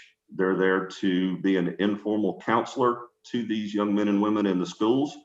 They're not just there to be a police officer. We don't conduct ourselves the same way that CPD does out in the field. It's an entirely different work that we do. Let's talk a little bit about their training. We mandate and the state mandates various courses that these officers must undergo yearly, a lot of times. And then there's some requirements as far as their certifications in order to keep their certifications active with Georgia Post that we are required to adhere to. So all of our officers are required to undergo they have to have their basic law enforcement certification, obviously. And that's a 408 hour course. Their basic SRO certification is an 80-hour course conducted at the Georgia Peace Officer Standard and Training at the Georgia Peace Officers Training Center or Law Enforcement Training Center in Forsyth. And they're taught various subjects throughout that 2-week period concerning school law, interacting with students. They're even taught how to teach classes to students and how to conduct themselves around these kids on a daily basis. From there, we require they go through advanced SRO certification. That is a 24-hour course. And we just recently hosted the advanced SRO certification at Carver High School. It was presented by the National Association of School Resource Officers. And we had a really good week of training. It was excellent. And I thank Mr. Lindsay for allowing us to use his facility, because it worked out really well. We were able to spread out, even though we were in the midst of the COVID pandemic. We were still able to continue on with our mission of trying to provide professional services to our students and our staff by doing this additional training. So that certification, there's various aspects to it, and it covers the basic course. They cover the role of the SRO, ethics and law enforcement, interviews and investigations, juvenile law, search and seizures in schools, instructional strategies for the SRO to help them learn how to teach in school. As I was saying, I recall whenever I was going through that class years ago, they've changed the curriculum since, but I'm not going to say how long ago that's been, but we were required, we were required to walk up to the front of the classroom unannounced, and we had to pick a topic out of a bag, and we had to talk and teach on that topic. And I'm going to tell you folks, trying to teach on potato for 5 minutes it can be more difficult than you would think. That was my topic. I still remember that this day. The advanced course covers leadership and working effectively with the community, general legal updates concerning school law and the law enforcement officer's role in schools, interview skills for an SRO, technology and social media, threat assessment, incident command for school, and crime prevention through design. That advanced course also requires a final skills assessment where teams work in conjunction with one another to do a threat assessment and environmental design assessment of a school and present their findings to the class. Now we're going to get into the state required yearly training. The use of force, if you'll see, that is a yearly requirement. That is both departmental required and the state required. Every police officer in the state of Georgia must undergo yearly an annual renewal of their use of force training. Firearms qualification.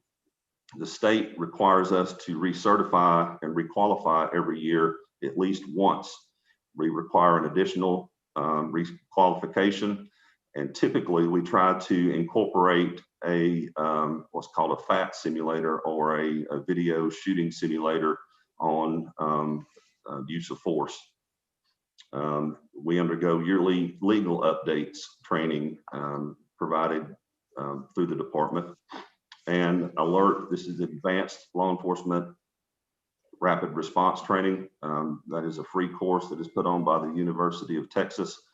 And we had it scheduled, and then the pandemic hit, and that kind of took that out of the training plan this year because of the close proximity that you have to have and when undergoing this training. We also require defensive tactics and weapon retention every year.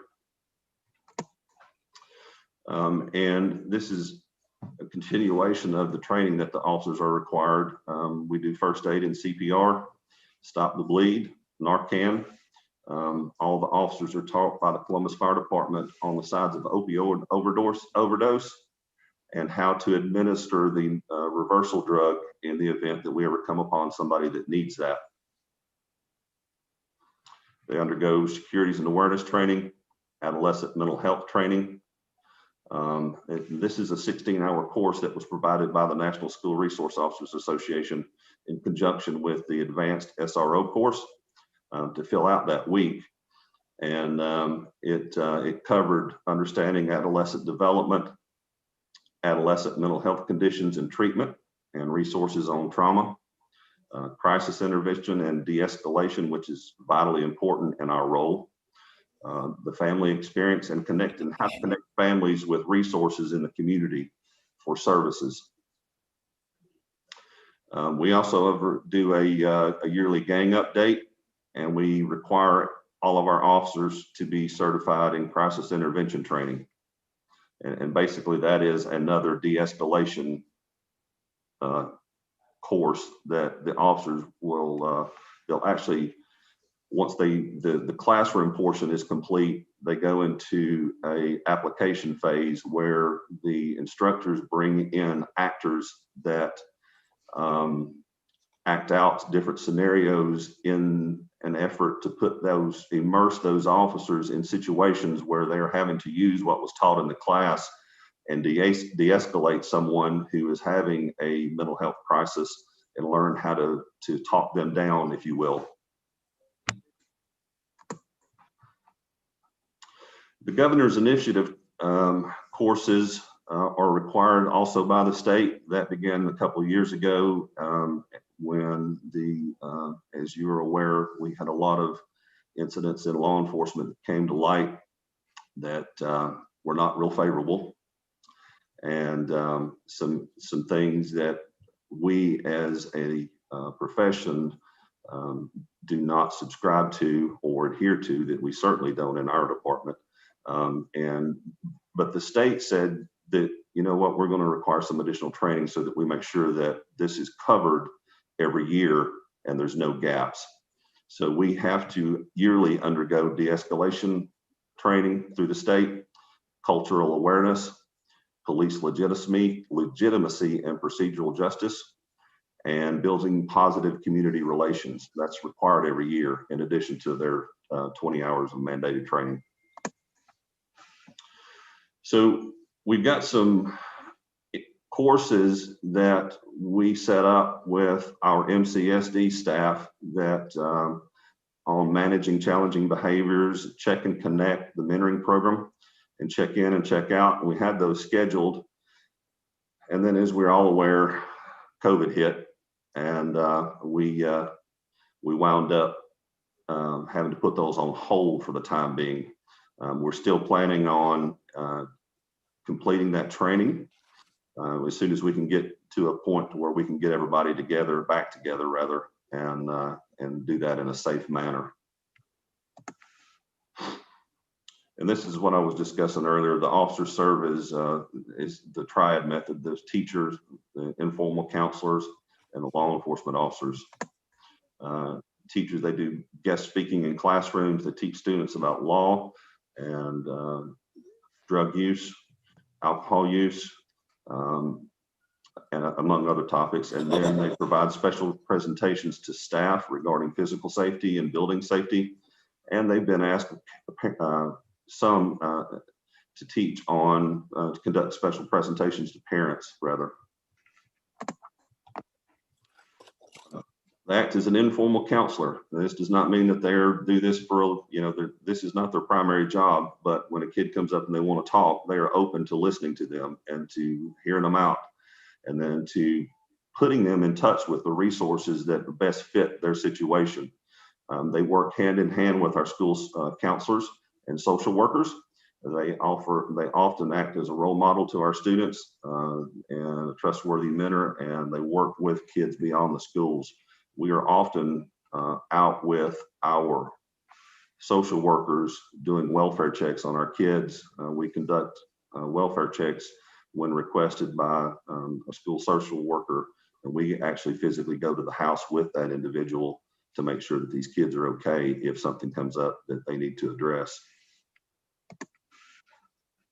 And then the law enforcement officer. This is predominantly what everybody thinks that we do, although this is probably the least of our activities. We conduct investigation on property of alleged criminal conduct. We assist with crisis planning and management, communicate with other law enforcement officers or agencies in the area, and act as a resource for our school administrators concerning criminal law.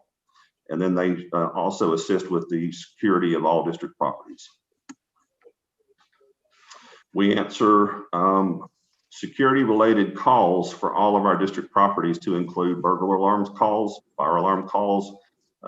Every now and then we'll get a dispatcher that sees individuals. We just recently had a call out for kids being on top of an elementary school, and they saw them climbing up the building on the video camera. And the on-call officer that evening responded down there with a CPD officer and was able to successfully resolve the issue without any charges being filed. They deal with abandoned vehicles that have been left on property. We just had a stolen vehicle that was recovered at Hardaway High School last week, as a matter of fact. Damage to property calls and vehicle crashes. We handle all of the vehicle crashes that occur on school property. And then we have our dispatchers. Our dispatchers work 24 hours a day, 7 days a week. And they answer calls for service on security-related issues and allegations of criminal conduct on district properties. They direct officers and assets to those locations where they are needed based upon the call that they received. They also monitor our burglar alarms, and it says fire alarms, but our fire alarms are managed by a separate entity, but they do receive the calls indicating that alarms have been activated, and they respond to that location to assist the fire department. They also monitor video surveillance cameras across the district in all of our buildings. The dispatchers coordinate with other public safety entities when it's required for seamless coverage across the district. All right, so this is how we handle our investigations. And it's governed under sections 105 and 401 of the Department Procedure Manual. And I apologize to you guys. I think there was some confusion this morning regarding access. We created a SharePoint drive for you to be able to view some of these procedures if you wished. And I think there might have been some of you that was a little confused on what that link was for. But they're uploaded if you decide you want to review them and discuss them. So once a report of an allegation or criminal conduct is received by an administrator or the resource officer, our officers work hand in hand with school administrators to investigate the allegation and determine if there's anything as regards to special circumstances with the student that need to be addressed up front in regards to their, like if they're special ed, if they're autistic, any of those concerns. If an allegation is substantiated and a suspect is identified, then they work with school administration to make sure that the parents are notified prior to talking to the student. Once the parent is contacted, if they wish to be present, we encourage their presence during these interviews, and we will wait on the parents to arrive at school. If the parent indicates, sometimes the parent indicates they don't want to be there, and they'll just allow the principal to sit in their stead. And then we rely on, or the assistant principal, whoever's at the school at the time, and can assist. And then we note that, and then they continue on in talking to the kids. The decision to charge, once they gather all their information, the officers make a decision to charge or divert and allow the school to handle the incident through discipline. And that usually that decision is made jointly with school administrators. We don't branch out on our own unless it's a very rare circumstance to make a decision to charge a child without the school administrators being involved. And I'll give you an example. This year alone, we've had 9 drug cases where misdemeanor amounts of marijuana have been brought onto campuses across the district that have been diverted and allowed to be handled through school discipline, and that our officers seized the evidence for destruction and put it in our evidence locker for safekeeping until we can destroy it. But that student was not criminally charged. There was also 56 different incidents regarding fights that occurred on campus that were handled through diversion, through school discipline, that were not handled through criminal charges. If we wound up having to charge a child, we don't want to, but if we do, then we officers are required to notify DJJ, and the Department of Juvenile Justice intake officer completes what's called the Department of Juvenile Justice threat or detention assessment tool, where they review the allegations of the criminal act. They get the information from the officer, they take that information and they assign it to or assess it through a point system. And then DJJ makes the determination whether to detain that child or release them back to their parent. Most of our cases are released back to their parents. They're normally handled through release to the parents and just on a copy of the charge.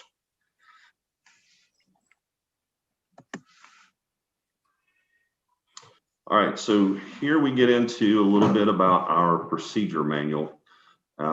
And I think a lot of the topics that some of the board members have requested to address are going to be covered in these next slides. The procedure manual is broken down into 6 sections, covering 78 separate standards, and it consists of 441 pages. And it includes our juvenile procedures, bias-based profiling, managing persons with disabilities or assisting persons with disabilities, and our use of force.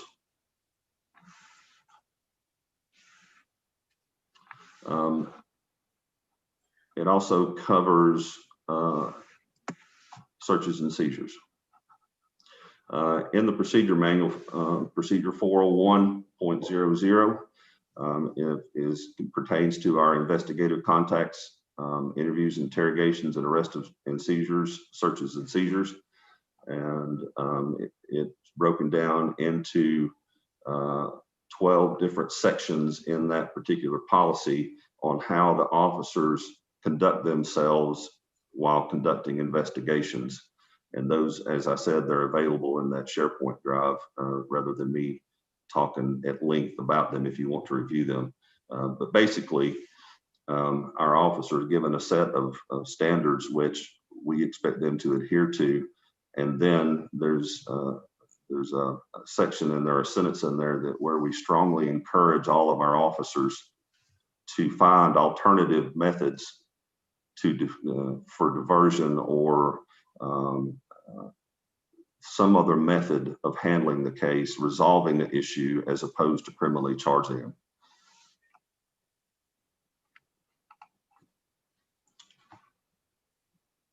And then we go on to, and that covers the statutes, the rights of juveniles, documentation requirements, so on and so forth. And then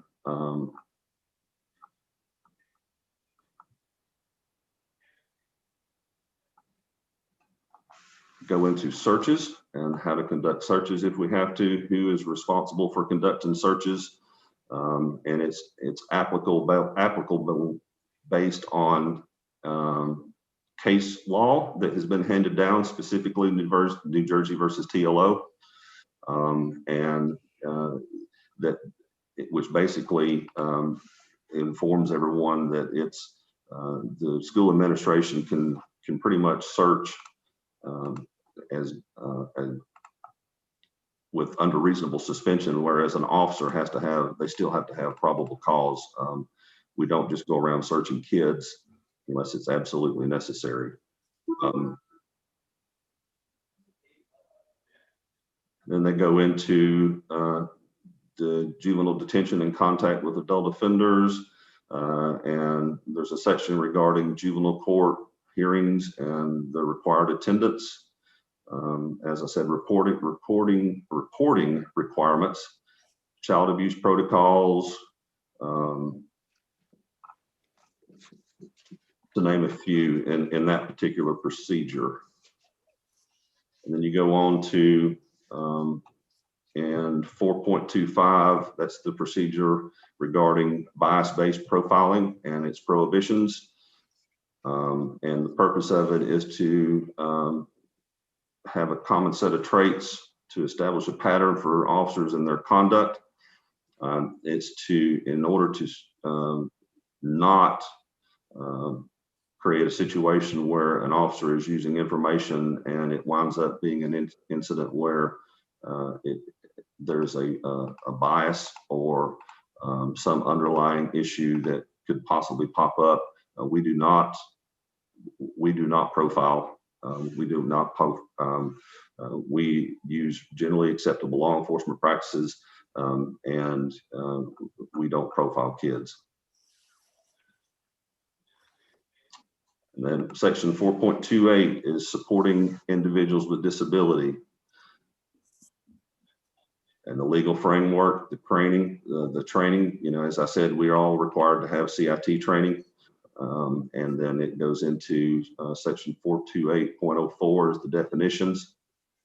428.05 is the response on how we interact with a student with a disability and the applicable procedures governing the officers are going to do.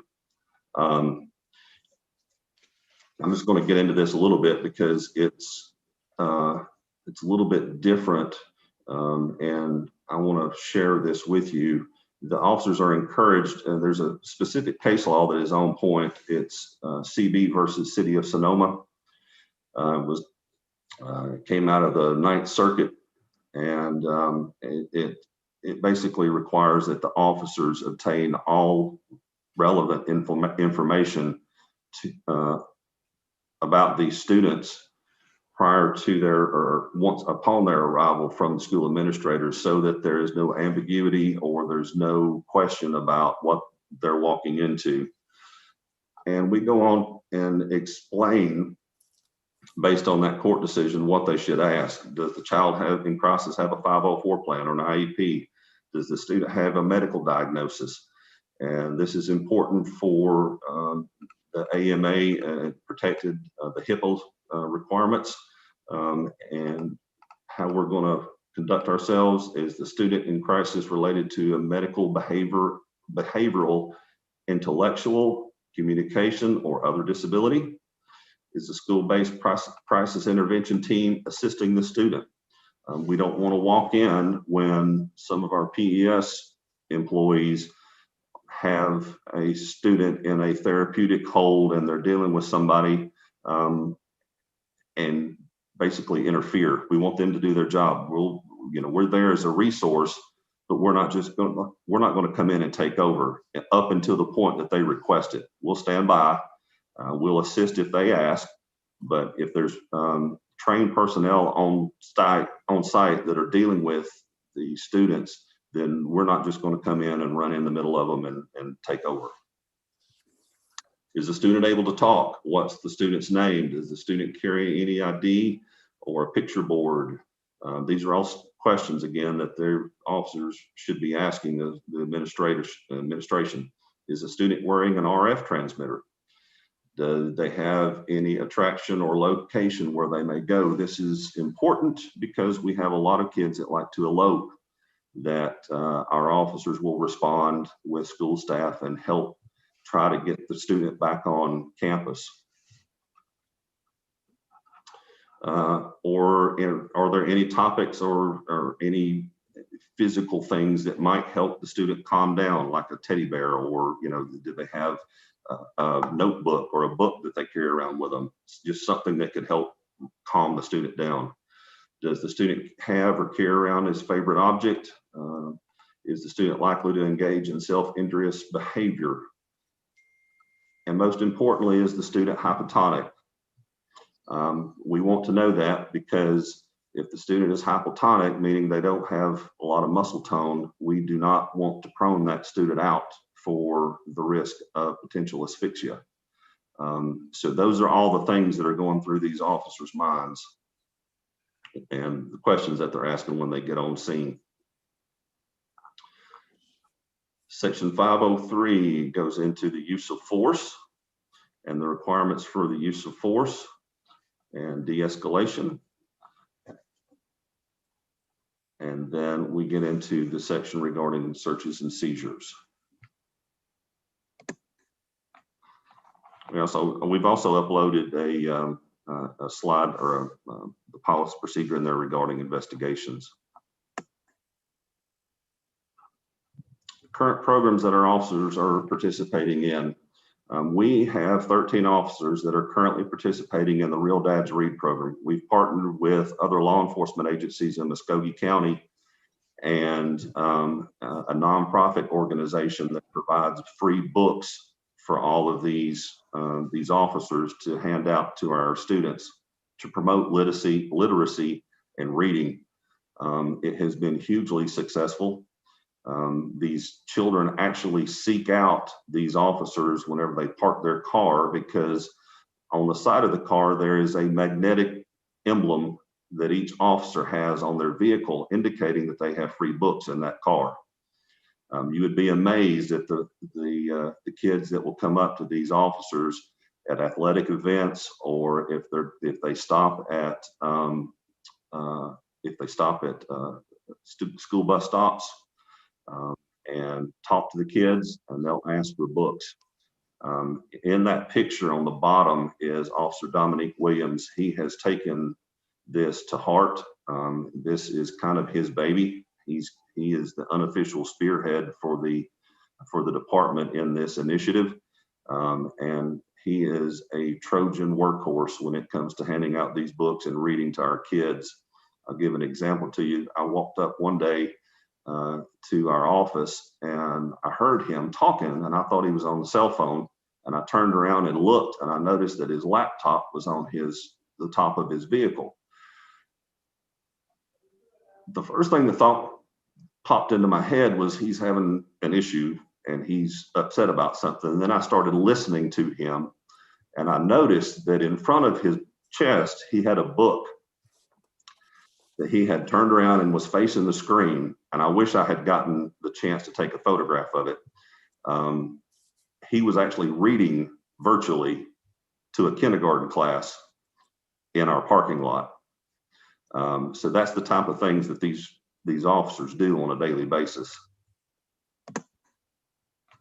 We participate in Shop with a Cop. For the last 2 years, I have had numerous officers jump at the chance of partnering with CPD and the Sheriff's Office. And then at the time, the Marshal's Office and other law enforcement agencies across the district to shop with these children every Christmas.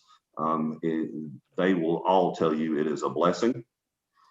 They get to go out and interact with these kids in a manner that they don't normally get to do. The officers actually go out to Walmart on the day that they shop. Each child is assigned an officer, and that officer shops with that child in the store, and they help them buy clothing and items for Christmas.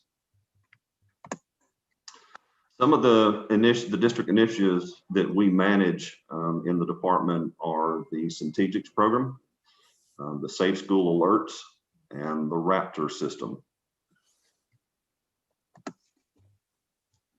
Then we have some programs that we are currently developing. The Fatal Vision.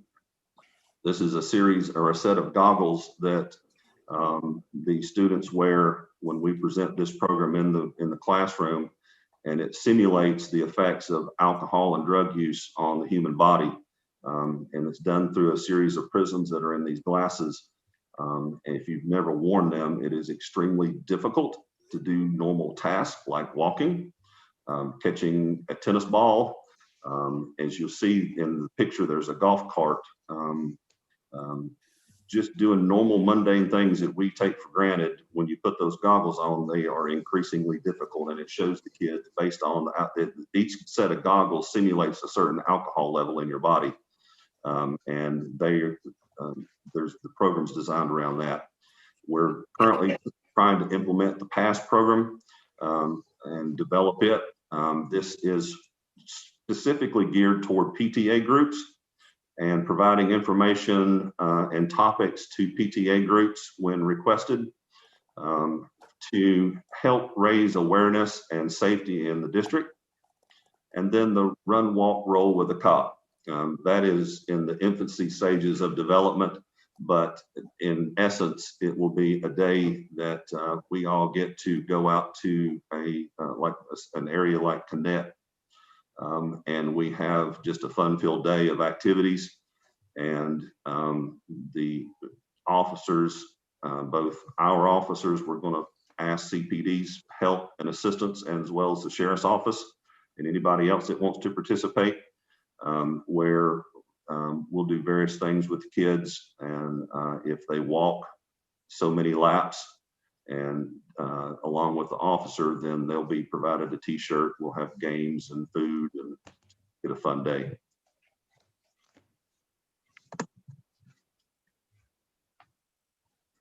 Any questions? Thank you, Chief Art. I do have a couple of questions. Yes, Under ma'am. training, you have police legitimacy and procedural justice. Explain exactly what is that? All right, so that is how, I wish I had the syllabus in front of me. I can get it for you, Ms. Green. But basically it's, we don't want to come in, the old heavy-handed police tactics that have been commonly negatively or negative toward our profession. We don't espouse to that. And no one across the state, hopefully, is doing that. It's a series of, and I'm drawing a blank. I just had it and I can't think of some of the topics that are covered. But I will get that for you, ma'am. Okay, and I notice a lot of the training naturally is for field police officers, you know, because you have to keep up your certifications, and Yes, ma'am. that makes sense. And I'm assuming the SRO training will help you work with students as kids and not as field police officers. No, correct. And that's what, I'm sorry, ma'am, I didn't mean to interrupt. Okay, and so I was bringing that up because, you know, that's going to be a really, really critical piece as you interact with the students and grow your department. Because it's not a lot of police officers to be at every school, how is this training for MCSD PD consistent, this triad approach with the resource officers that we're going to have to continue to utilize that are at schools? How are you putting those two together? It can't just be the MCSD police officers carrying out this triad approach. Correct. And that's been, Captain Morris and I have discussed this, Ms. Green, because ultimately we have a core group of officers that work with us on a part-time basis from CPD and the Sheriff's Office. Unfortunately, that course is an 80-hour course. So I can't really expect Chief Blackman to allow me to send his officers to that training and take them away from him for a while. So Captain Morris and I have been trying to come up with a program that we can do in-house that will kind of present them the same information in a much more condensed and abbreviated version and still get the point across. Well, let me just offer a suggestion. I think that if they're going to be in our schools, that there be a standard, consistent training for CPD, Sheriff, MCSD, PD of how we're going to, what our procedures are and how we're going to conduct ourselves inside of our schools and how we're going to conduct ourselves with students as children, along with how we're going to conduct ourselves with the professional educators in these buildings. That should just be a standard if they're going to participate and have MCSD as a part-time job. That just needs to be a standard overview or orientation, whatever you want to call it. That should be standard. And then my next question is, with the recent activity and attention being brought about the violence and the gang activity that potentially involves school-age children, are you participating with this CPD Sheriff Department address to this community issue that yes, ma'am, will we are really pull over our schools? Yes, ma'am, we are. We have currently 2 officers that have received specialized training in gang investigations.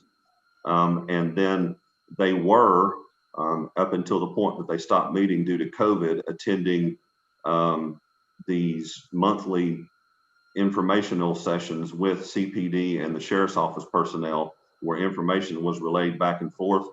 Now that doesn't mean that, we're not keeping a database on anybody's child or anything like that. But if there's situations that arise where a teacher may see something or some, I don't want to call it graffiti, but doodling on somebody's notebook that they may believe is gang graffiti, then those officers that have been trained in this can go and look at it and say, yes, it is, or no, it is not. And we're constantly in contact. As a matter of fact, I was just talking to Chief Blackman last Friday, and there's a more open line of communication and with the departments. We are committed as a department and as an agency and with the district of helping and trying to knock out some of these issues and doing our part and what we can to address them in the schools and in the communities around the schools. Excuse me just a minute. Roger, if you could, Ms. McCray is trying to get back in on a different device. I got it. Sorry, sir. Thank you. Okay, so you're working with them, and that's good. I need it to be like really in practice and not just in theory. Next question is, the communication issue with the police department and the schools. There needs to be some kind of component about how we clearly communicate. So if we have an emergency at the school and the school dials 911 and 911 is saying y'all have your own police department, you should be calling your police department. Some situations are truly 911 considering the limited staff that we have. And so I think that kind of communication really needs to be shored up with CPD and the 911 dispatch center. Because if the schools feel the need to actually dial 911, they really don't need to call your own police department. Okay. Yes. And so we just kind of need to get that communication and how we're going to respond. Who's responsible for what? Clearly, if it's MCSD, we know that we're responsible.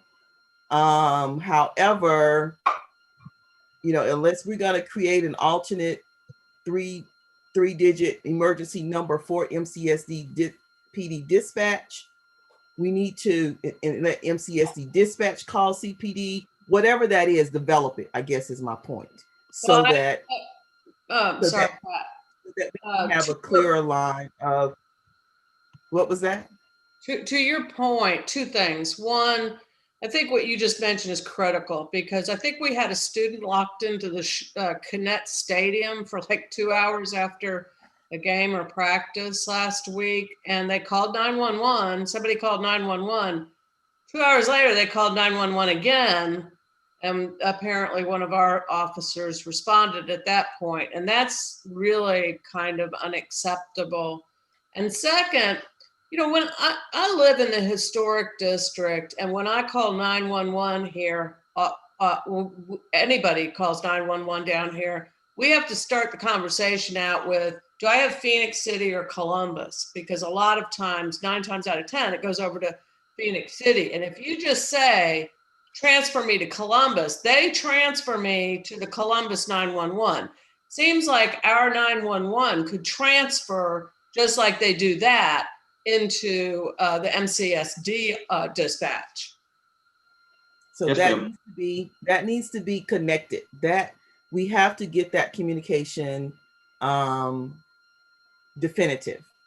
And the other part about the communication is who's assigned. So if there's an MCSD officer assigned to the school, what's the schedule? And if they're not going to be there, what's the replacement? What's the accountability if that police officer is supposed to be, MCSD police officer is supposed to be there and they have to leave or called off? How are all of the schools truly covered with a physical, whether it's CPD or a part-time SRO officer from CPD or the sheriff department? What is that? How are you managing that coverage? That's what I don't have a clear understanding, because every school does not have, every middle school or high school does not have someone there. No, ma'am. And honestly, Ms. Green, that's been a struggle.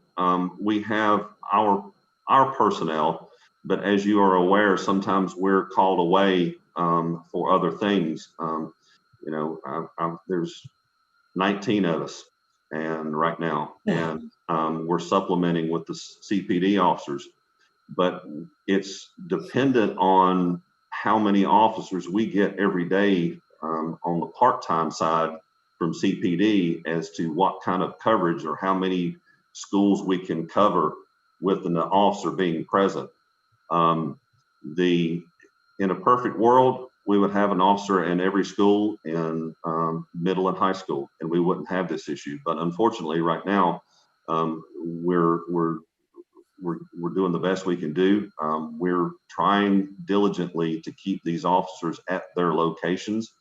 Let me just redial you back, because it was presented to us that somebody, MCSD or an SRO officer, would be at every middle and high school. And maybe you have to restructure that, since our MCSD PD will be called out onto something else, to fill them all with CPD and sheriff SRO officers, so that our limited staff can supplement and there will be coverage at the schools. I don't know, but if the presentation was that each middle and high school would have the coverage, that's what we're expecting. And then the last thing about the psychological eval tool that is used, because it's just a tool, are there any other in-person psychological assessment done other than just the tool? Because, you know, people, just like students, everybody tests differently. You know, tools can read something different or misread. In the case of, you know, hiring the wrong person, could misread something. So is it just the web-based psychological tool that's used at this time? Yes, ma'am. At this time, it is. I don't have anybody doing face-to-face interviews, but that is something that we can explore. Okay. Also, I'm glad you brought up the 3-digit number. We've worked with, I wasn't prepared to put this out yet, but we're working with and about to enlist the assistance of Ms. Parham, because BIS has helped us set up a 3-digit number that if you are at a MCSD property and you dial that 3-digit number, you will automatically go to the MCSD PD dispatch center. We just recently got that set up. We had not had the opportunity to push out that communication yet, but that is available, and we'll be doing that next week.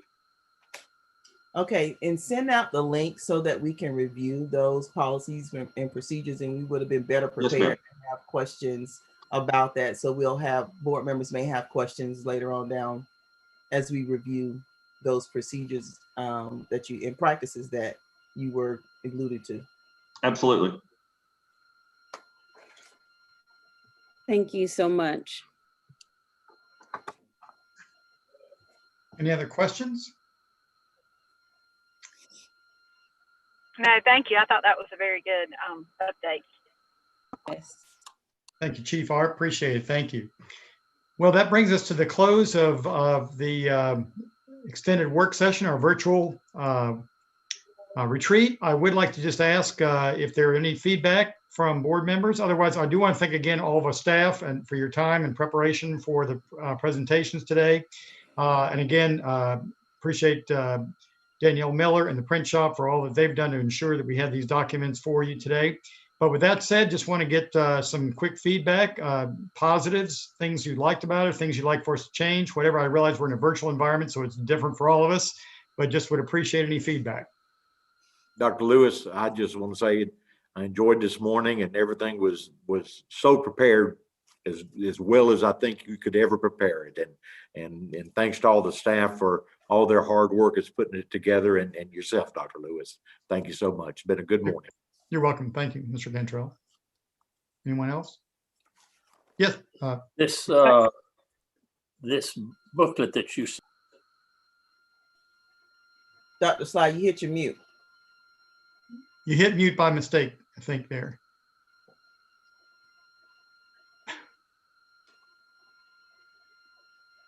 Dr. Sly?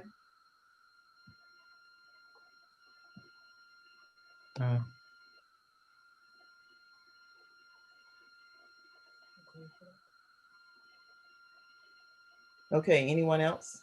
While he's waiting, I'll just say ditto to Mr. Cantrell.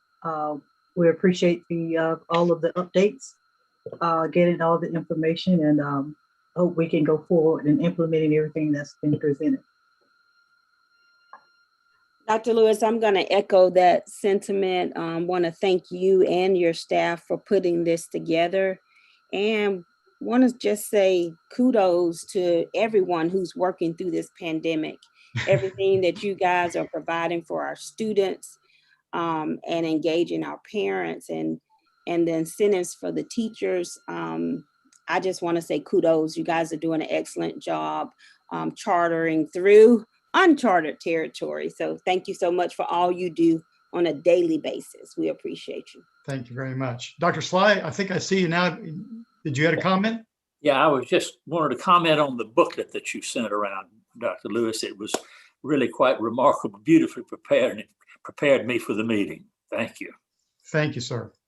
Yeah, Dr. Lewis, I just want to echo on everything that has been said. I really enjoyed all the presentations.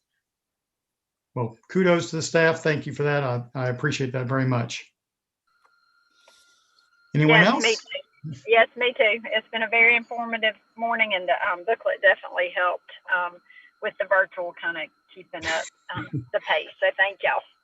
You're very welcome. And again, a lot of these things are initiatives that we bring to you when we can all get back together again. Like, for example, the rezoning. Clearly, you can't see all the maps of the district on Zoom. So when we can all get back together and see things in person, that'll certainly help clarify what we're looking at. But we did want to give you the heads up and kind of give you some information to start thinking about as we go forward. Yes, looking forward to being back together again in person. Amen. Well, I do have one update that I do want to share with everybody that I think everybody who's listening will be happy. We met with city officials earlier in the week, and then Civic Center officials yesterday at 3 o'clock. And I am pleased to share with the public at large. More details will be coming, but suffice to say that we will be having a safe in-person option for graduations this year at the Civic Center or at the respective site in Rainy McCullers' case. As was planned last year. We will have that. Again, there will be some modifications because of still having safety precautions and the need for those, but we will be having, as a result of yesterday's 3 o'clock meeting, a safe in-person option for graduations this spring. So just I'm very happy with that. Limited attendance are the safety precautions that you're talking about. Well, that and all the social distancing, but yeah, there will be limitations on the number of people who can attend because of the capacity at the Civic Center and so on. So, but again, those details will be coming forward after we hash those out by schools and so on like that. So each individual school will be sharing out that information as well, but just wanted everybody to be aware of that option that I know that's been a concern for people. Of course, we will still have. Dr. Lewis, I can't be the only person getting questions about proms too.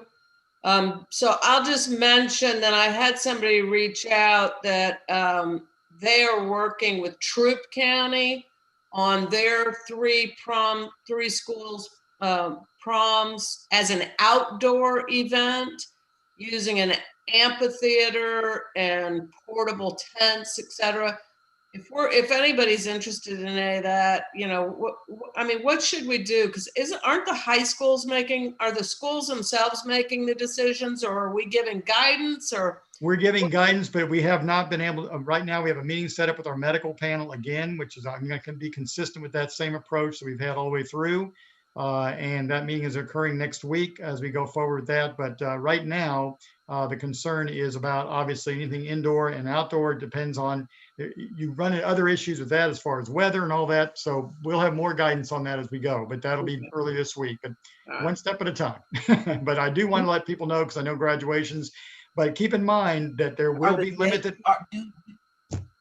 Are the dates changing for graduation, Dr. Lewis? No, ma'am. The dates, the schedule, all that are the same at this point in time. So, but I will share that again, because of limited attendance, we want to make sure people are aware that we do stream our graduation ceremonies, live stream those. So rather than having people fly from out of state and all the accommodations, things like that, when we're going to have limited seating and limited attendance, just want to make sure that people know that option is available, and would certainly recommend that for the vast majority of the audience, other than immediate family like parents and so on. Let me just say that I'm very happy that you made this disclosure to the public, because we've been getting all kinds of questions about the graduation. And we've had, we haven't been able to tell them anything. And this will parents will be so relieved to hear this, even though we know that we're going to have it in a very safe way. And I assume that they know that, and I'm assuming that they want that because they want the safety of all their kids too. But they've been just thinking about if their kid will have a graduation. And to me, and the most important thing, even in a high school, in a school career, is the ceremony, which is a high school graduation. And I'm so happy that we'll probably be able to do that, but we're going to do it in a very, very safe way. Well, and I'll just share that we just started opening up the Civic Center, the city, and that's one of the things that we've just now seen the numbers drop down to the point where the city felt like the Civic Center could start to be opened up. And so that's been the reason we had to hold off. Frankly, I don't care for outdoor graduations due to the heat and the weather and all the things that happen. So if we could hold out to get the venue indoors where that's not a factor, that was our preference. So we wanted to wait and see how that played out. And fortunately, thanks to the Civic Center staff and working with city officials, that's going to be possible. So all things considered, it's going to be a good return to some sense of normalcy, although a little bit different in structure. Mm-hmm.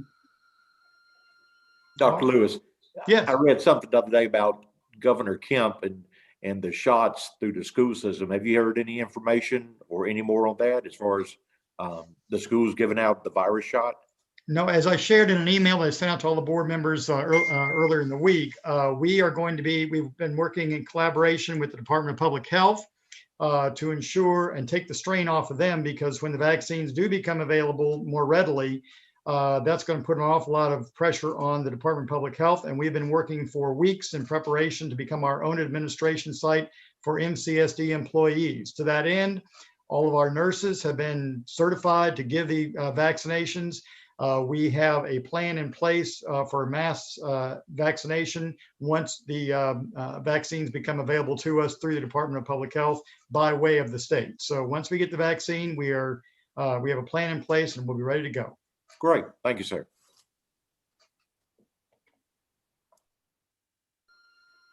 Madam Chair, that's all I have. That's it. All right. Anyone else? I just want to say once again, thank you for your time and attention today. And again, thanks to all of our staff. Thank you very much. And board members, this was Dr. Lewis's retreat to give us a projection of going forward. We still have to have our board retreat. And so I'll encourage you to think about any particular topic that you want us to expound upon or have some continuing education in. And we will start surveying some dates as soon as we find a trainer available. But I thank you all for your service. Thank you for your attention today. The goal was to finish up by noon, but when you have questions, we have questions, and that's what this retreat is for. So I really appreciate your patience. And as all the board members have expressed, Dr. Lewis, thank you to you and your team for providing the information. Thank you. Felt it was a very good use of time, and I appreciate everyone's time and attention again.